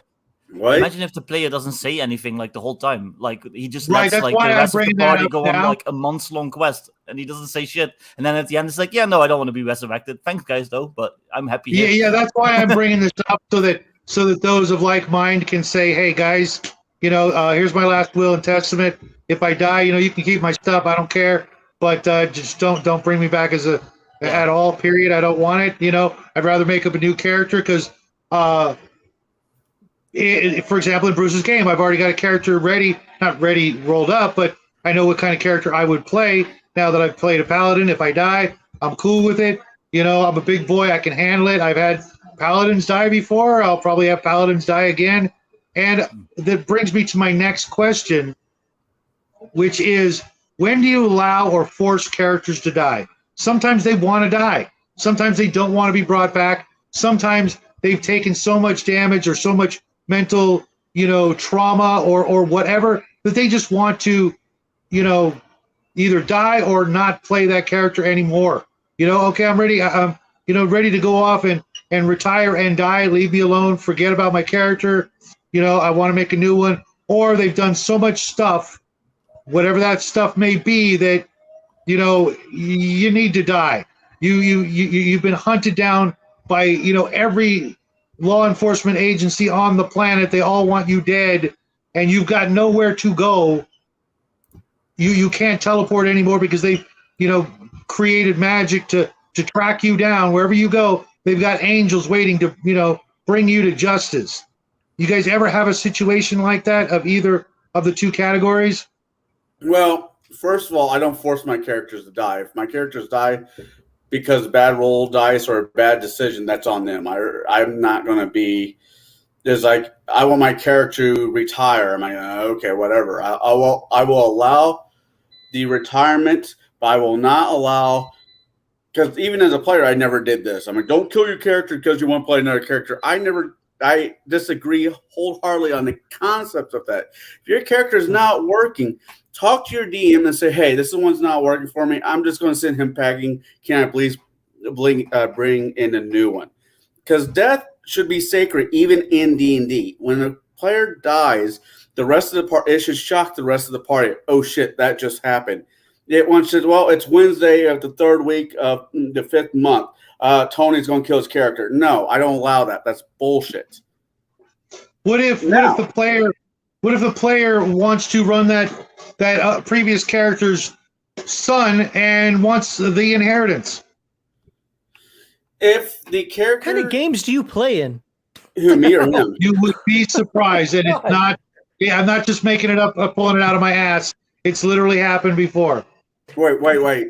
So throw all of your players underneath a car and get a new group. God. Well, I'm working on it. Okay. The car part? The second part, what was the second? I'm sorry. The first part is like, no, I do not let my characters purposely kill their characters because they want to break in a new one. I will deal with, hey, this one's not working for me. Let me retire. Let me bring something in. Because depends on what system is. There's 101 different choices, flavors of characters you can build. And yeah, you're going to want to try most of them at one point or the other. I get that one. And what was the second part of that question?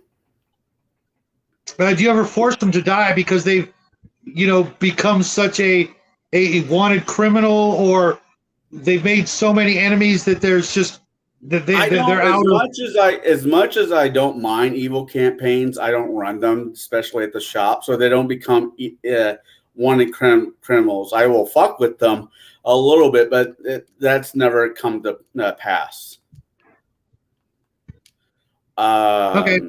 And the whole son one, if I'm running a generational game and it's like, well, my character dies, like, I'm like, yeah, your character died like last month. How many years is that in game time? A week. Yeah, your son is like still 5 years old. There's no, he's not coming to get your inheritance. He's 5 years old. Deal with it. And if he's older?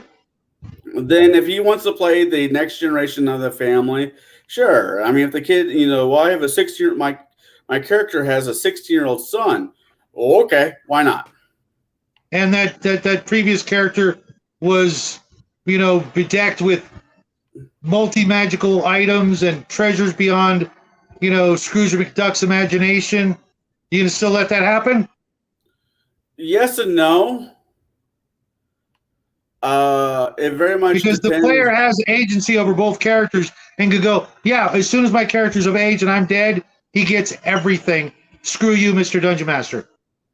Then I play D&D. Screw you, Mr. Dungeon Master.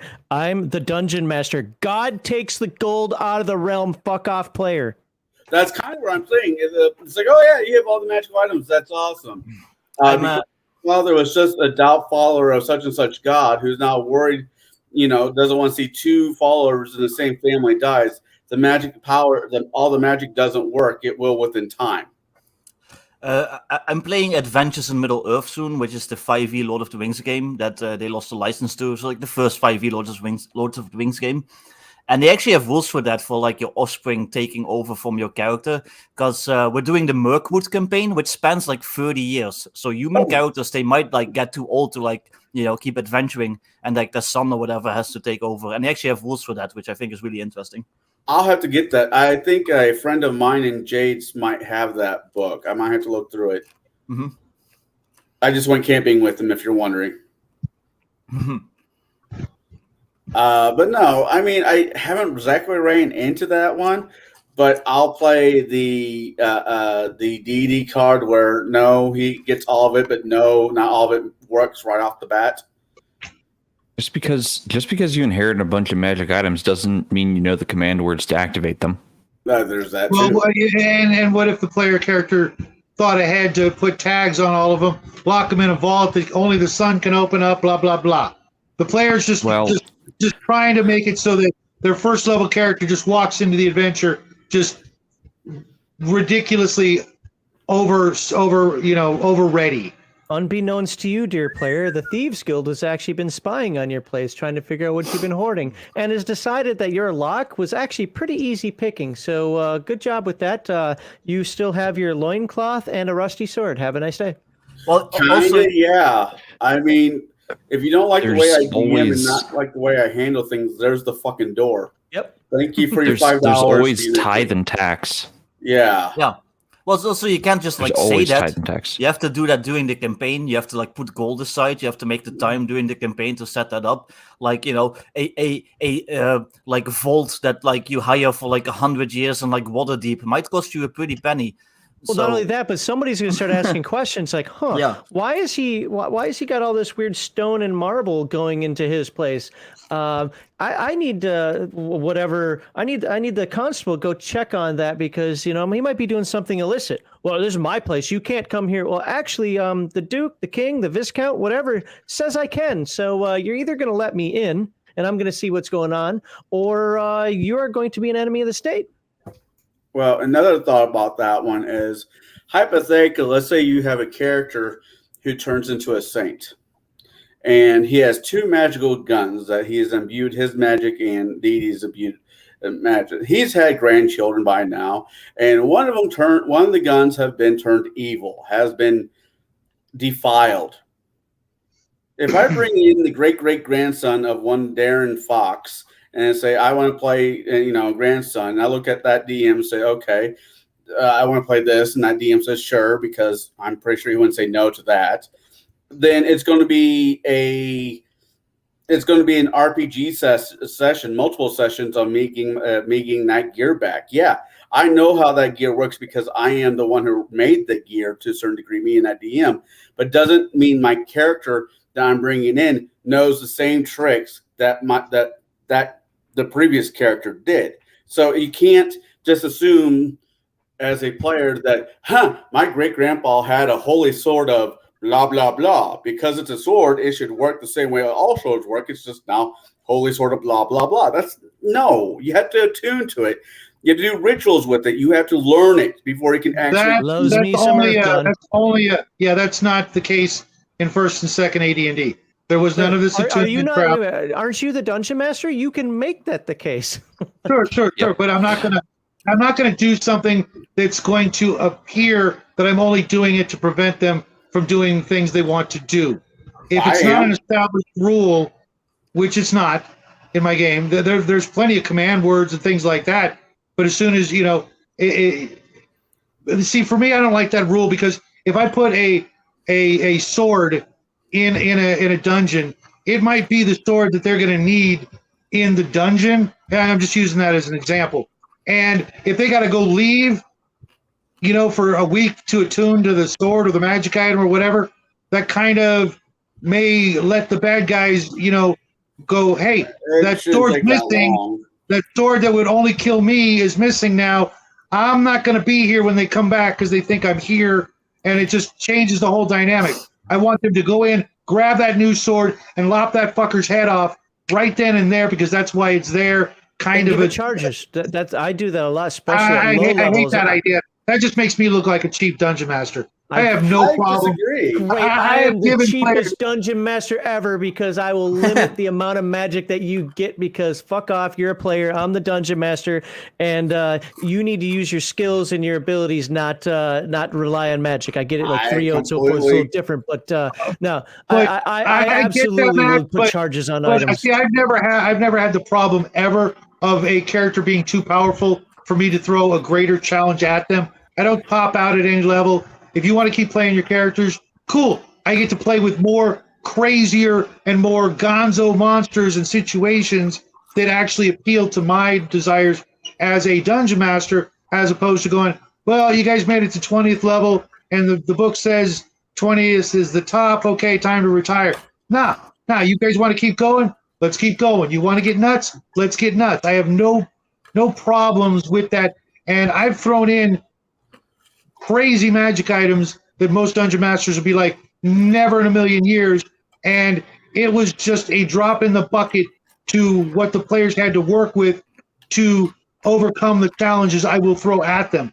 You know, I could give if you're going to play something that crazy in that gonzo, what's wrong with somebody making a vault in his house and giving the items to his kid? I mean, I don't know. Like, I don't like that style of play. I absolutely despise crazy gonzo.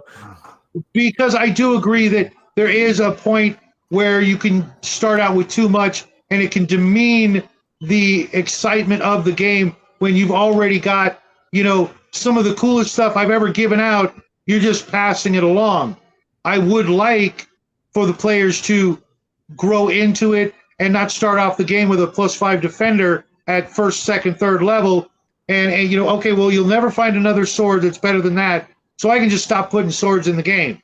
You know what I mean? As treasure, because the best one's already been made and it's in your hand. You know, that kind of dichotomy. I've had player characters try to do those sorts of things, and I've had my own solutions. I was just curious as to what you guys would do if you would even allow it at all. Well, okay, so here's one thing. So if a player has decided, hey, I've reached the end of this character just, I'm not feeling it anymore, I don't want it to go any further forward, I want to retire the character. And, you know, the character, you know, if the character dies and the party doesn't recover the body or the items, then no, their new character doesn't get to come in with those items because those are now the property of the enemy, first off. But if a character is retiring and leaving the adventuring life, they might leave some, not all, some items to their offspring or the next in line. Because, you know, you're going to take mementos. You're going to have items that you want to take with you and mount on your wall. Why? Because they are trophies at that point. They are reminders of your adventuring days. You know, I don't know anyone who would just say, oh, yeah, these are, you know, this is literally everything I have. Here, take it away while I'm still alive. No, you're going to have those characters. They're going to have their mementos. They're going to have their keepsakes. Like, you know, are they going to give up their full plate to their child? Maybe. They might give their full plate to the child to protect them. Are they going to give them their, +5 resistance ring? Maybe, maybe not. And, you know, it might be something. Well, I think on defensive items, absolutely, there's no argument against defensive items. Now, maybe you might the player might not get the +5 armor because it's, you know, meant for war. And instead he gets the +2 armor because he knows you're going to go adventuring type of thing. But, you know, if you've got a ring that's +5 on your saving throws, I'm pretty sure you want your kid to have that. I mean, unless you don't give a shit about your kid. Well, what if it's the character's wedding band? What if it is the character's wedding band that is the +5 ring of resistance? That might be the one exception. You know, but I'm are they going to give up their mementos? Do that? Yeah, they want to be buried with their wedding ring. Sure. But we're talking about the same person playing both characters. They're probably going to think about that crap and not let you come up with, as the DM, going, oh, well, you gave it to your wife, and now, you know, well, no, I actually just told you I didn't do that, and now you're changing reality because you don't want me to have it kind of mentality. And I don't want that. If the player characters really want to go and take all the steps, that's cool. Because we as parents, those of us who have kids, would do these kind of things for our kids. We wouldn't go, you know, I'm not going to give my son my TS-12 as soon as he's 18, but I might give him, you know, a .22 rifle and go, okay, let's see what you can do. Oh, I'm dead. I left everything to you. Kind of got to hope that he learned the lessons that I was able to instill before that time, which is something I think they should actually, you know, spend more time doing. You got kids, time to stop adventuring. Now here's or Time to Adventure, because you now have to pay for him to get through wizard school. Depends on how you look at it. But here's tax the local townsfolk. Right. But here's the thing. Another side back when it comes to the characters are retired. ... The magic that the items held in it might be waning. Nothing is forever. The moment says the DM says, well, that ring's aura, that protection +2 is fading. You might have to go get more magic, turn into a quest to put more magic into it. The game works on what you say. Yes, there are rules and mechanics to the game, but at the end of the day, it is up to each and every one of us as DMs to put a limit on it. Do I like limits in my campaigns? No, but I understand that now as a DM more than I ever did as a player. Yes, I drove Jake absolutely fucking crazy with some of the ideas I had. I know I did. And it's now on the other side of this, I mean, I'm taking the hit. Now, on the other side, being a paid DM, I have to look at the players like, haha, I understand where you're going, but the word is no. But what? Just A, B, and C, or we could just go with no. It doesn't have to be a fist fight over everything. Just work with your characters. Talk to your characters about the limits that you want to put on your game. Max likes to play a low magic campaign, which I think is interesting.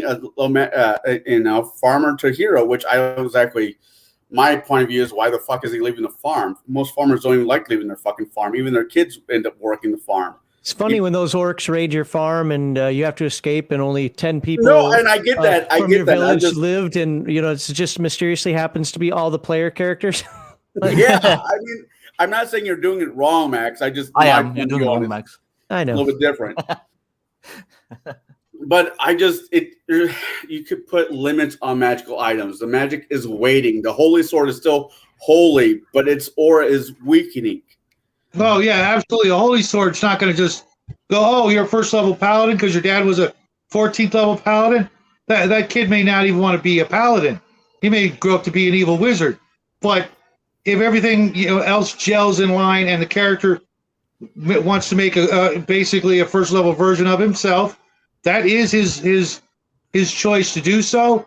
And without being, just I don't want you to do this because it's too, it's too much. Well, then it kind of diminishes the word success for the player who's having the child gain all these things, because a successful character who has a successful relationship and has children wants to make sure those children grow up and have a successful, fruitful life, and kind of throwing barriers in the way of that just because you don't want them to start out super powerful. There's a whole lot of other ways to handle that. Just make the monsters more terrifying and more deadly. Yeah, you've got your dad's +5 sword, but the monsters have an extra 10 hit points because of that, and you'll never know. I would rather literally steal the item from the player character and have the player whine in my face than have to gonzo up my game.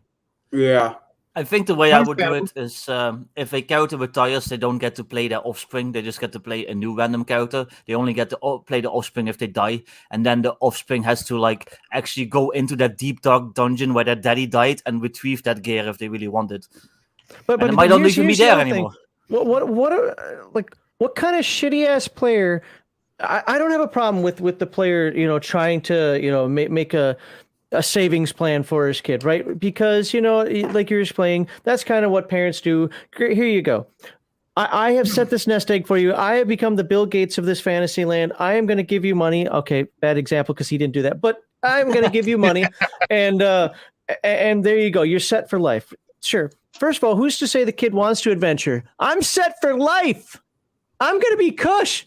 Okay, that's number one. Number two, and I'm going to go back to the shitty player side of this aspect of it. Look, I am going to limit what it is.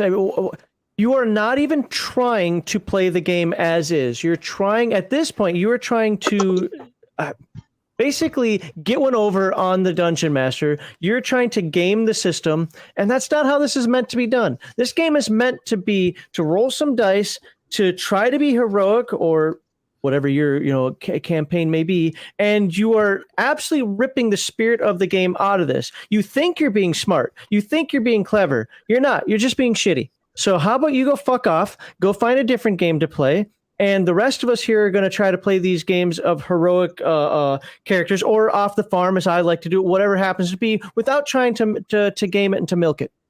And what if it is a generational game, from the beginning? If it's a generational game from the beginning, then I would say, as the dungeon master, stop complaining about it, let it happen, or find a way to take the stuff away from them. Hence, like that's just the way it works in real life. If I've got investments going on here that I'm saving for my children, they're going to get those investments unless something happens, some world-altering event happens, and those investments aren't worth any money. The house, the kids are going to get the house. The kids are going to get the car. They're going to get these things that they can sell. Sure, you can death tax it if you want, but ultimately, if that is how it's set up, then that is how it plays out. That comes back to the game master, dungeon master, say, stop handing out so much shit then, or make them use it. Things run out of charges. Things get used up eventually. Even magic items have to make saving throws, at least in 2E, when a fire, if you get hit with a fireball or something like that, you still have, those items have to make saves. So why aren't they making saves? There are a ton of ways, just using the game rules themselves, without even opening the door to saying, I'm a crappy game master and I'm just going to take it from you because I can, that can be used. But the players have to stop whining about the fact, like, you took everything away from me. You know what I was trying to do. You know what? People in life try to do a lot of things, and a lot of them are still freaking hobos living under the bridge. Well, another thing that doesn't make sense to me, like if your dad is a level 20 wizard who retires, his son isn't going to be a level 1 noob adventurer unless his dad is really an asshole who never spent any of his time training his son as an apprentice. You're probably going to start at least level 3, if not higher, which kind of breaks the game for the other characters who are just farm boys or whatever, or farm girls. Wouldn't he be a deadbeat dad? He was never home to train his kid. He was always out adventuring. Well, yeah, but if he's retired, then fair. Yeah, if he's retired, the assumption is maybe he's been retired for a couple of years. He helped raise his son, and yeah, you know what I mean. You know what I mean, Max? Oh yeah. The other aspect of generational games is that they don't have to happen within the next 20 years. They can happen 100 years after the previous game ends. Yeah. Sure. Maybe stuff has changed. Maybe stuff hasn't changed. Maybe there have been world events that have prevented change from taking place. Who knows? But let's say a human 20th level fighter decides to retire. They have honors. They've earned land. They've earned all these awards and whatnot throughout their life. Most families of middle ages were not just a singular child in the family. They were multiple children. Mm-hmm. So why would that one adventurer decide to leave all of his stuff to just one of their children? How shitty of a person are they? Right. Or maybe they have retainers and followers and other people that they're also going to leave stuff to. There's all kinds of ways to limit. If you want to bring up the medieval aspect of it, if a family had more, let's say, you're a fighter and you get booned to become a lord. Awesome.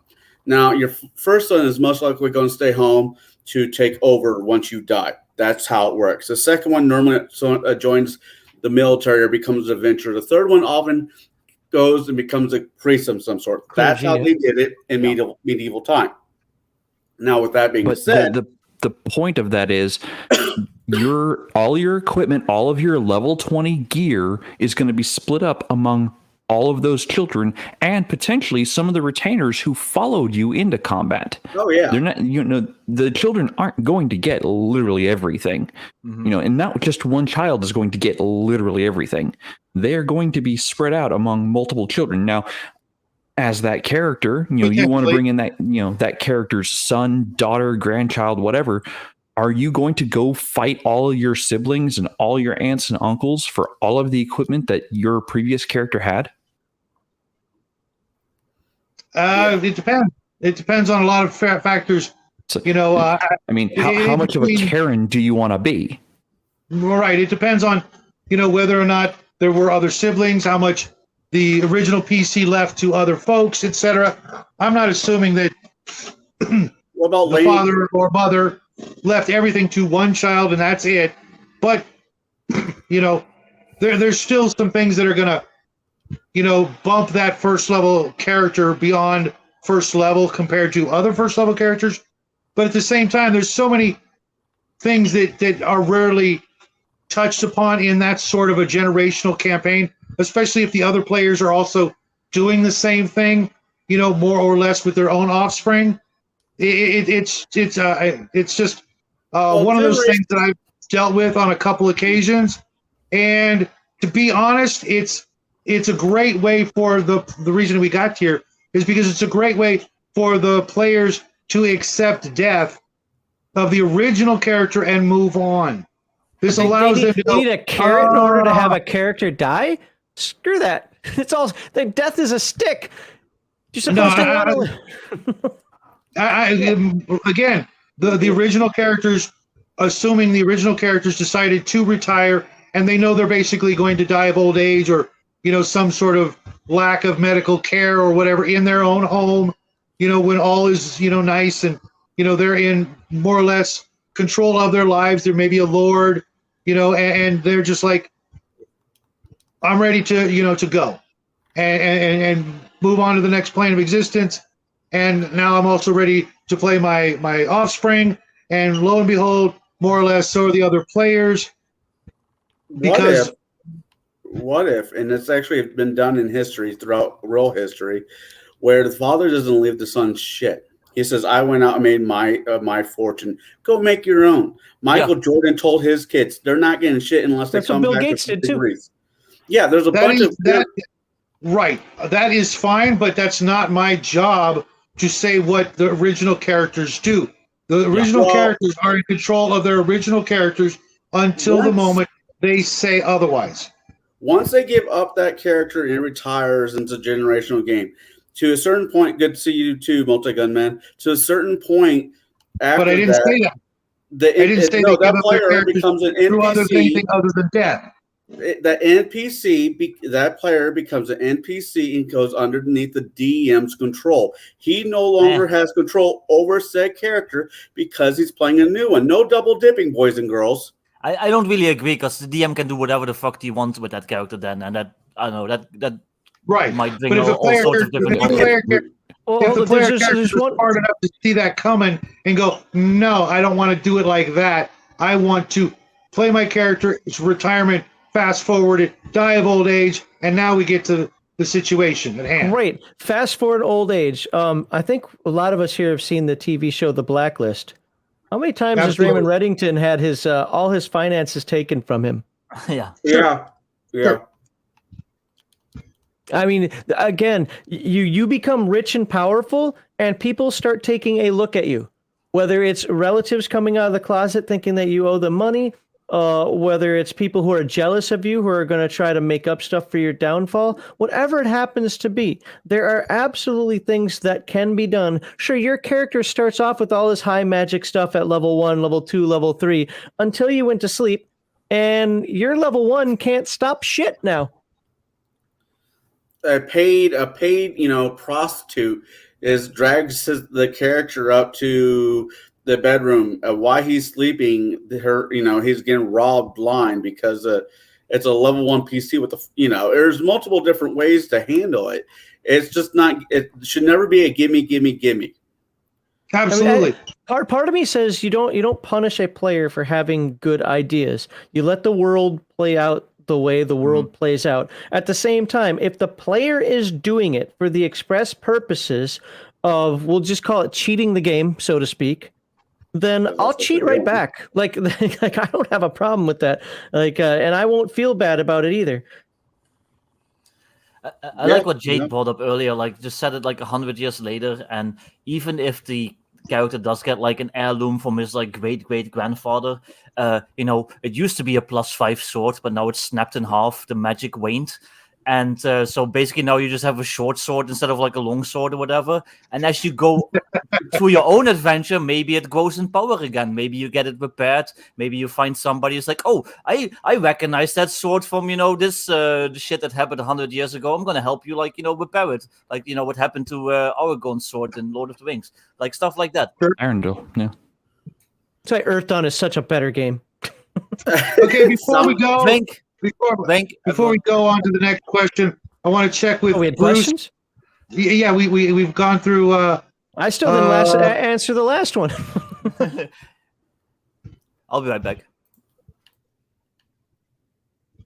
I want to make sure with Bruce it's okay that we do one more round of questions. Normally we try to keep this at 2 hours, but I kind of just want to leave on this last question. It's pretty simple, and just so that when we come back next time, we're all, everybody out there in TV land knows what we're talking about when it comes to actual death. Is that cool, Bruce? You all right? We run a few more minutes because this is his thing. And you mean Max? Because as far as I know, Max was the one in charge of Gatekeepers to a certain degree. I don't like to think of it as being in charge. But as far, I run it, but that's it. Yeah, I mean, you're running the show today, Shadow and Sun. It's yours. I'd like to keep it at 2 hours. I have run over on the last couple of shows. It's your channel. But it's a quickie, and we're going to start with Dave. Yeah, I've never heard that, but I have heard people say that. Real simple question. Could have started with it, but I knew that we were going to get to a certain point, and I wanted to put this in the middle. At what point are characters dead? Do you guys go with 0 hit points, negative hit points? If so, how many negative? What is your hard, fast rule for actual death? And you can throw in the game system and why, if you want, so that people also understand where we're, what we're going with. Jade? Man, that's a tricky one. Because 3.5 has rules for it. Index Card RPG has rules for it. Just about every system has hard set rules of when a character is actually dead. Now, I've heard in 5e, it's almost impossible to die. You also have in 4e where you've got multiple second wins or healing whatevers. I can't even remember because it's been so long. In 3.5, you were dead at negative 10 hit points. In Pathfinder, it's negative hit points equal to, I think, twice your Constitution score. In Index Card RPG, you're dead at 0. Period. Now, players can do something to, other players do something to bring you or keep you in the fight. You don't get to keep yourself in the fight. There is a one death save mechanic, and at the end of however many rounds it takes, you're just dead. So I mean, it's really system or engine dependent on when a character. I really want your preferred, because you're running with Index Card RPG, so I'm guessing that's your new love. So to speak. With Index Card RPG, I'm running it rules as written. You are dead at 0 hit points, and when your death timer runs out. When you die, when you get to 0, you roll a d6, and that d6 is your death timer. It can be 1, it can be 6, and you have that many rounds for someone to come aid you and pick you back up. If at the end of that death timer, you roll 1 die to try to save yourself from death. If you fail, you are gone. Done. Period. No resurrection. There is, I think, 1 resurrection spell, but I can't remember if it's part of the main core rules or if it's part of the expanded rules. Regardless. So that's how I'm running it for Index Card RPG. When your death timer reaches 0, you're done.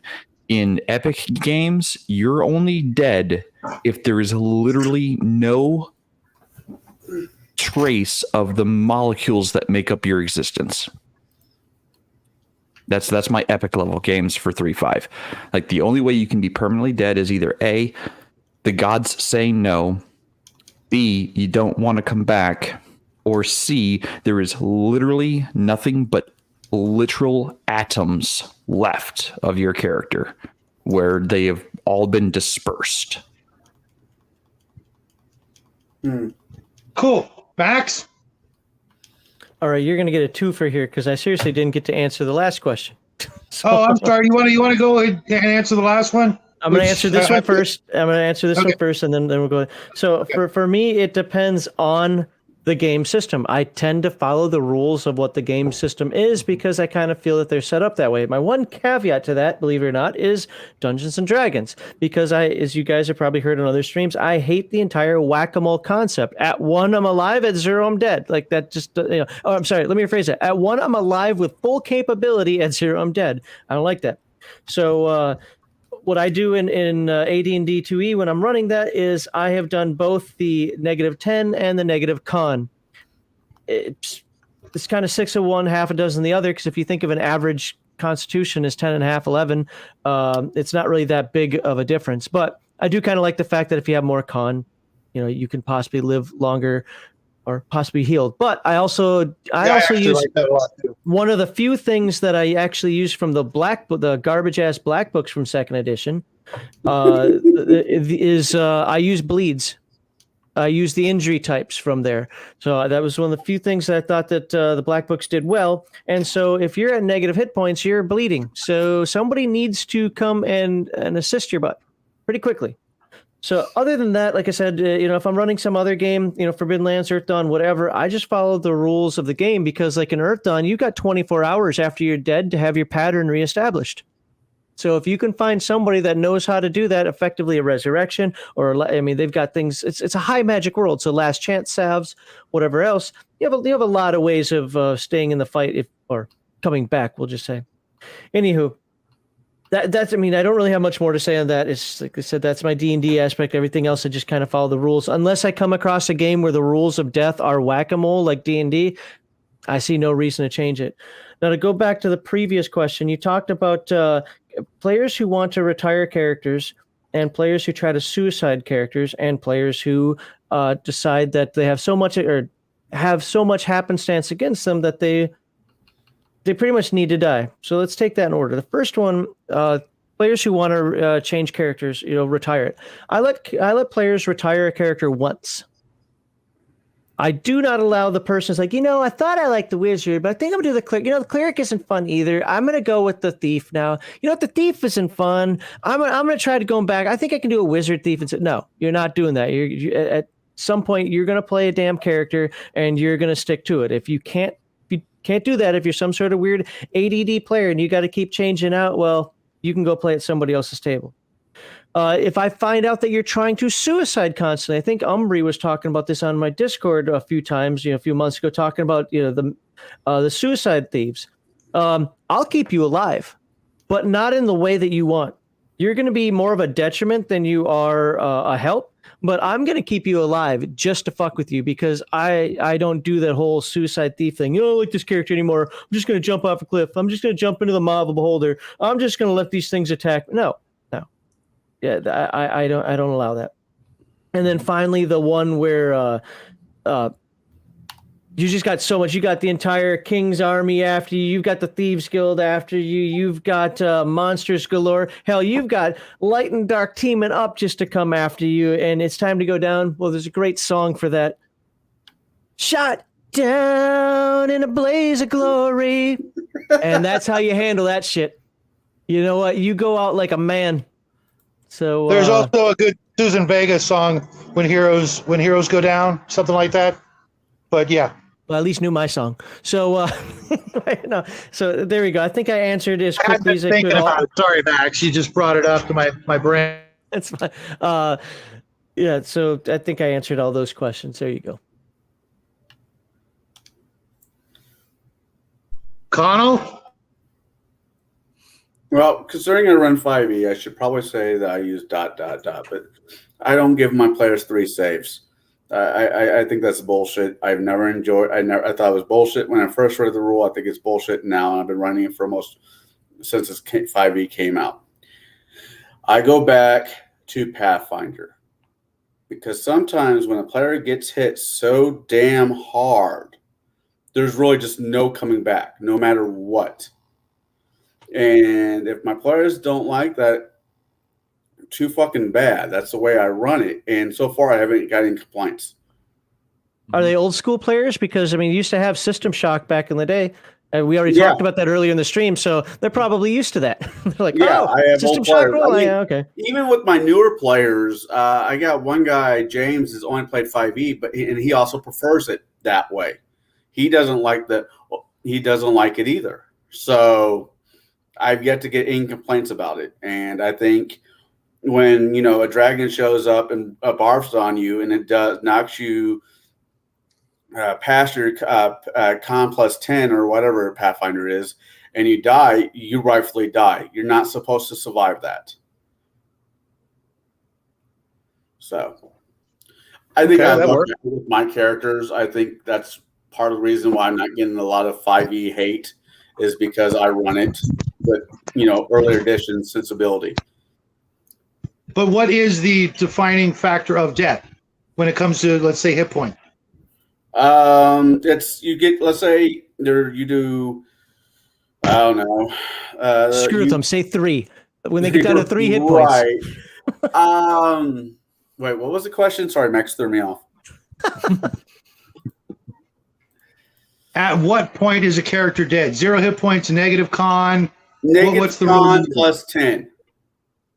Okay. So if you got let's say a 10 or 11 or 13, whatever, you want smart and then keep putting points in your con because that's really what you should do with some of these characters.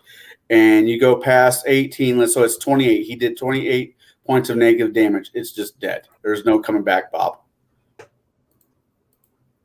Glad to have you, Kai. Have a great evening and a great drive tomorrow. I hope to see you real soon.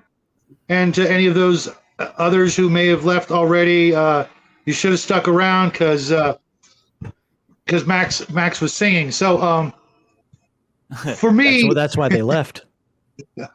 I seriously doubt that we're still holding strong with the eyeballs on us. What about Victor here? Oh, I'm sorry, Victor. I don't know how we skipped you. It happens. No. That's not even cool. I'm really sorry. No worries. When I was blanked off, I had to do something because I was supposed to go somewhere, and I guess my family left without me. So, fuck them. I'm gonna hang out with you guys for a little while longer. I'm not letting you jack my +1, the +5 ring now, the little turd. What's your rule, and what game are we talking about? I don't really have too much interesting to add. I pretty much agree with everyone else. I kind of try to follow the rules of the game I'm playing. I like -10 and all that stuff. I do mostly play 5e right now, and I do use the death saves. But even if you make the death save, you're gonna roll on a critical injury table because you just basically died. There's something bad is gonna leave a physical effect. So even if you do make your death saves and you get back up, you might be missing an eye, you might have a broken arm, you might be missing your big toe, whatever. Bring in Palladium's insanity tables. Yeah, it could also be fun. I can get behind that thought. What my method? You mean? Connell? Yeah. Cigar man. He's too busy smoking cigar. What was that? You said you could get behind that. I was like, oh, you mean my method? No, the Sandy. I mean, you die. A bit of your mental stability goes away with it every time you come back. Should. Maleki says I'm too quiet. Yeah, because I try to let people talk and not talk over them, and I get too polite. So, How about you crazy Dutch one of the things we like about you, unlike some of these rude bastards, Max, hanging out with tonight. Thank you, Shadow, for letting me jump in late. No worries, buddy. I was talking to Jade. I just, for some reason, I just thought you had Wednesdays off, and You know, every other Wednesday, as of right now, I'm one of those weird people. If I'm going to talk about a game, I need to at least be running it or playing it, so I have some credibility. It's kind of weird that way. it's not weird. For me, I mostly run AD&D, but I do run Palladium and Traveler and other games. I tend to really appreciate the negative con because it puts another aspect of why you should have a decent Constitution score in the game instead of I'm a magic user. I can only get +2 on my con, so I'm just going to put my 16 in my con and I'm good. Well, maybe that extra point might keep you around a little bit longer. But I also am a big fan of the spell Death's Door that will allow you, if you get to the player character in time, to bring them back from a certain amount of negative hit points, which I really like, as opposed to, you're dead or they're going to have to try to resurrect you. A well-placed Death's Door spell is a nice stopgap to kind of bridge that gap so that we don't have to deal with the reincarnate, the resurrect, or any of that stuff. Because, as we'll see next week, there are a lot of issues with characters dying that we didn't go into tonight, and I planned that because I wanted to just get the basis down. For me, I'm a big fan of the negative con, even if it wasn't an AD&D rule. It just gives you a little bit of a buffer, not a whole lot. -10, I think, was the hard fast rule for AD&D, and even then, a good party is going to try not to get to that point. But if it does, I think that's why the Death's Door spell was invented, before people started going to the negative con rule. And yes, James, Arduin Eternal, I'm about to break some really happy news for those 35 Arduin fans that keep watching my videos. It's not dead yet, and hopefully it will rise from the ashes as one of the next new games that people are enjoying. God knows there's a ton of material left to be shared with all the people out there. I want to thank Bruce for letting me steer this raggedy old ship out there on the high seas. This is a topic that's been weighing on me for quite a while. Not saying anybody out here is particularly, added to it or anything like that, just the opposite. But the things I'm seeing in other videos, because I watch videos all day long, that's what I do when I'm not, doing other things. I've got plenty of free time, and I try to watch each and every one of your videos out there. Jade, Mac, Victor, Connell, if you guys put out something, guarantee I will make the time to watch it. Shauner too. He's been putting them out like a madman. But everybody else who showed up tonight, I hope you guys will, make it back next week. Victor, you especially, I want to hear. Yeah, sure. Especially with the next questions.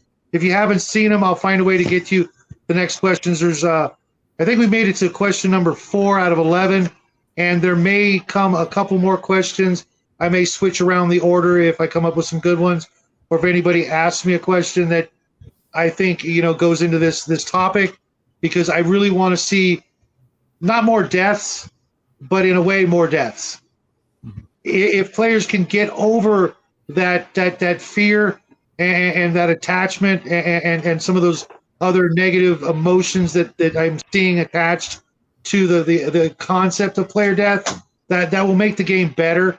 One, it's going to make people play better because they don't want to get there. And two, if they get there, they can take it like a man, deal with it, and move on, and use it as a learning experience. What was that? Take it like a hero. I run for female women now. I gotta change some of my terms, analogies. No, you actually don't.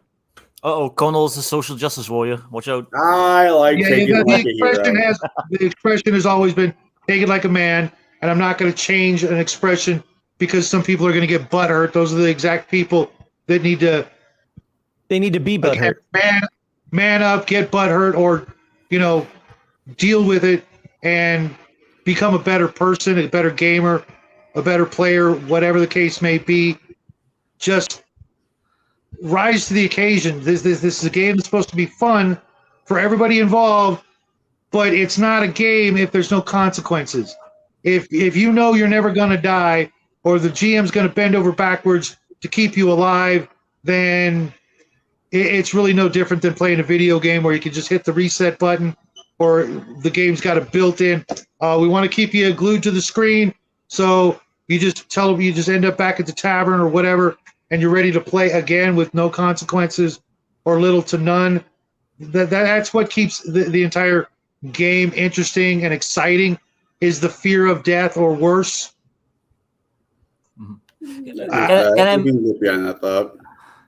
Can I make a quick confession? And I'm not going to elaborate on this statement at all. I've never died in a tabletop RPG once yet. Well, we'll kill you. Oh man, No, are you really worry. putting that out there? Yes, Oh, I'm dude, putting it out there. That's pretty brave. The universe hears everything, and if you die in the near future, don't blame us. No, I've been close, but it hasn't happened yet. I've always been lucky or smart. So I was in a game last night where I was pretty sure I was going to die, and I didn't.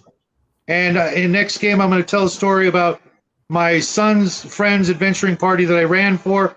The entire party was dropped to 1 and 2 hit points before the final monster was killed, and it actually had 1 hit point as well. They didn't know it, but I'm going to tell that story next week.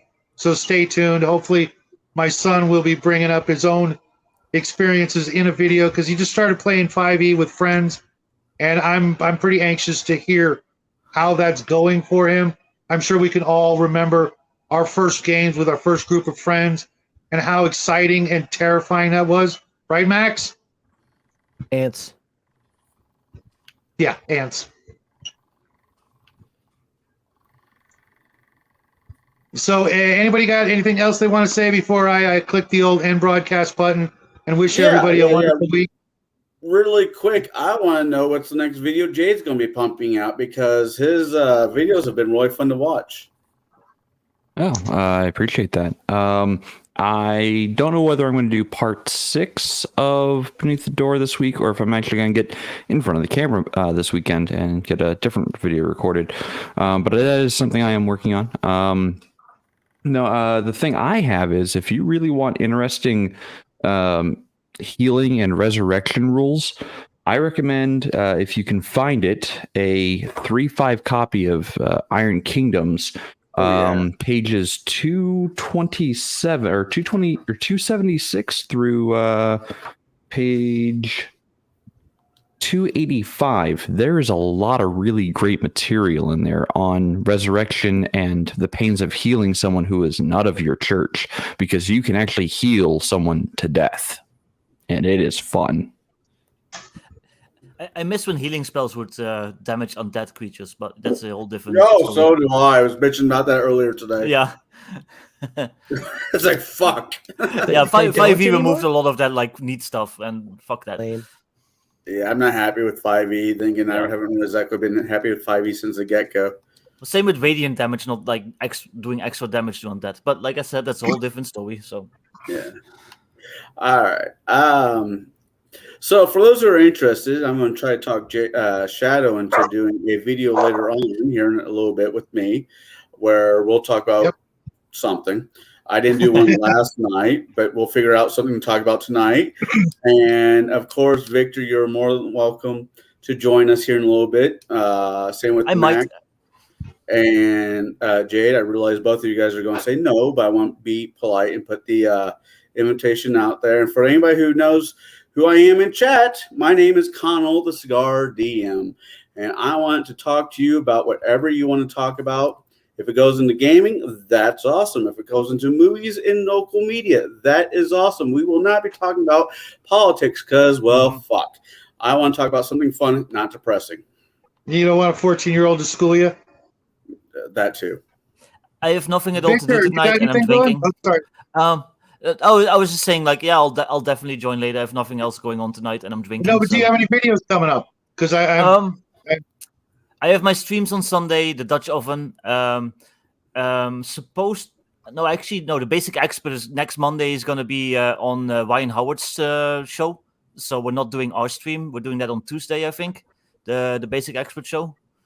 And that's about it as far as I go. I just do my live streams. I haven't really done any recorded videos yet. I need to, but And real quick, got a couple of questions about the paranormal show that I co-host on Saturday nights after my Shadow Chat chill stream thing that we got going on. And those Shadow Chats are going to lessen by a little bit in time so that I can actually spread them out. I've been eating up a whole lot of time on StreamYards, and there's a gentleman out there, a good friend of mine named Nathan Allen. You can find him under Nathan Allen, usually under like Star Wars or Final Faction or something like that. I'll try and get a link for him later and put it up. There is a video on my channel that talks about his show. He's actually a really cool dude, like Victor said, and he does a show right after mine, so that we can time everything just right. And I hope you guys, if you're interested in that sort of thing, come hang out with us Saturday night.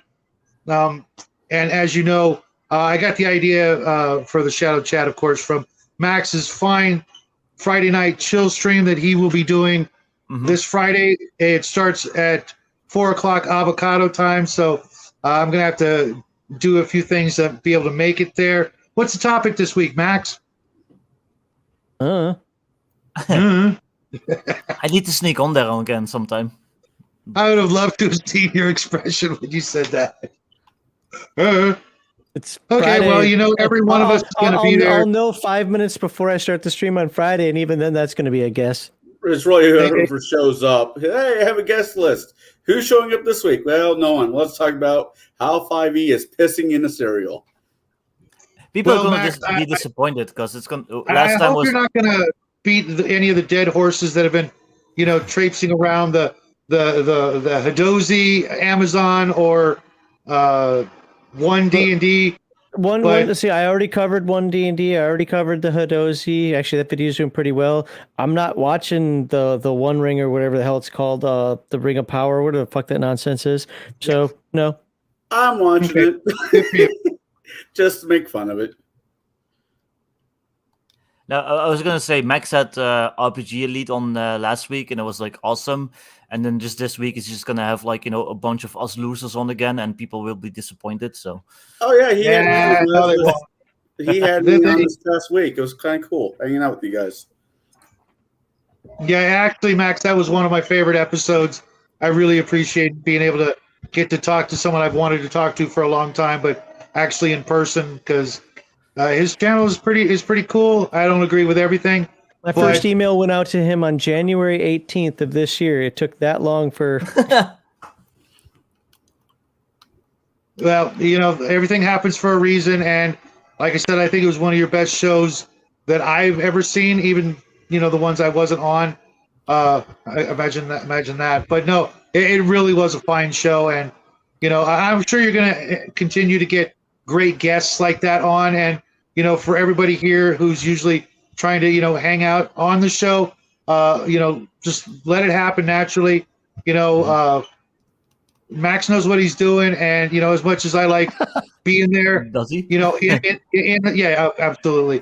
As much as I enjoy, you know, being on the show with you, Max, sometimes it's actually nice to hang out with the guys in chat, and you know, sometimes I don't get the chance to you know, pay as much attention to what they're saying, and everybody in the chat is, you know, they're you know, for the most part, I want to say great gamers out there, and, you know, just remember that if, you know, Max can't get you in the show, don't just bail and go hang out. It's because he hates you.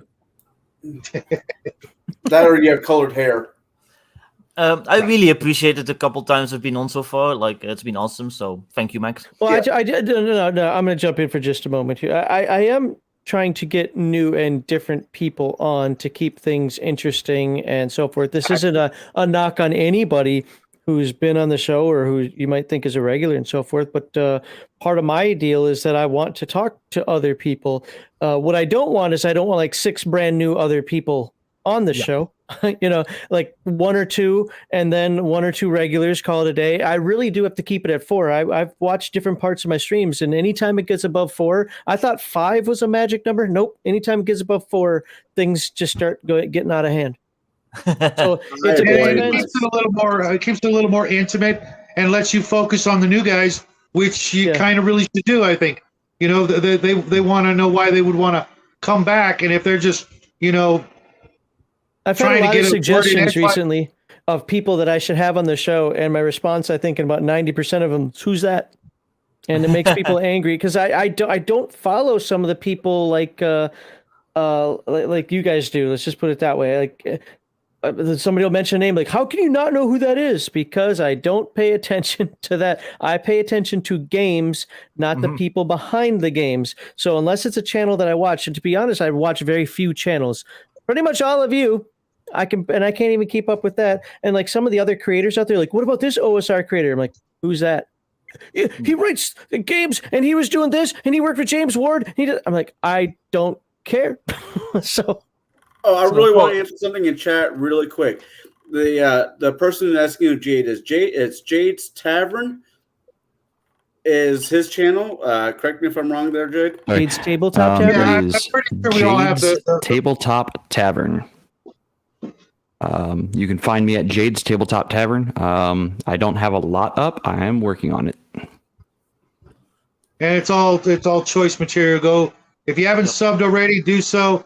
Same thing with Connell and Victor. Myself, you guys know that you guys hear it every time you watch it. Don't subscribe to Legion of Myth. He already has enough.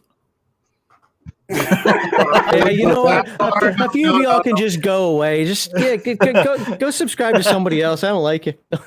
No. I want to see back to the 100K. Of all the channels out there that some of us watch, you definitely got more over a lot of these schlubs out there. Now you're definitely talking about generational gameplay because that isn't happening in this lifetime. Don't sell yourself short or the rest of us. I absolutely plan on getting to those kinds of numbers someday, but it's the two of us, me and my son, and we do a lot of other different things that nobody else does. So we have that potential. So I'm sure if everybody else remembers that there are the things that they enjoy and can kind of, flip into their channel, don't be afraid to do it. It's worked for us, and you never know who you might meet because of it. I met certain people out there, my friend Grim and Cal. If I hadn't met them through the chat, I wouldn't have met all you fine gentlemen out there. And I expect to meet a whole lot of other great gamers out there. You never know. Any last? Okay, I think we're good with most of the chats. I think we've addressed all those things. Going to say goodnight. I need to use the little Dungeon Master's room. That's not what I was doing earlier. But I have gone through a 6-pack of water during the show because it is roughly 100 degrees, and I'm in this monkey suit that I definitely want to get out of. So Travis, I'm not going to be wearing a tie over a Connell show. Sorry to break your heart, but deal with it. Everybody else out there, have a great week. We love you guys. Can't wait to see you guys again. And it's so hard to stop these streams because they're so much fun. So if you don't already, go out there and make your own stream, and we can go hang out with you. Okay, guys? Bye, everyone. All right. Exactly. See what I'm saying? It's hard to say goodbye, but goodbye. Push the bloody button, man. Push it. До свидания, my drugi.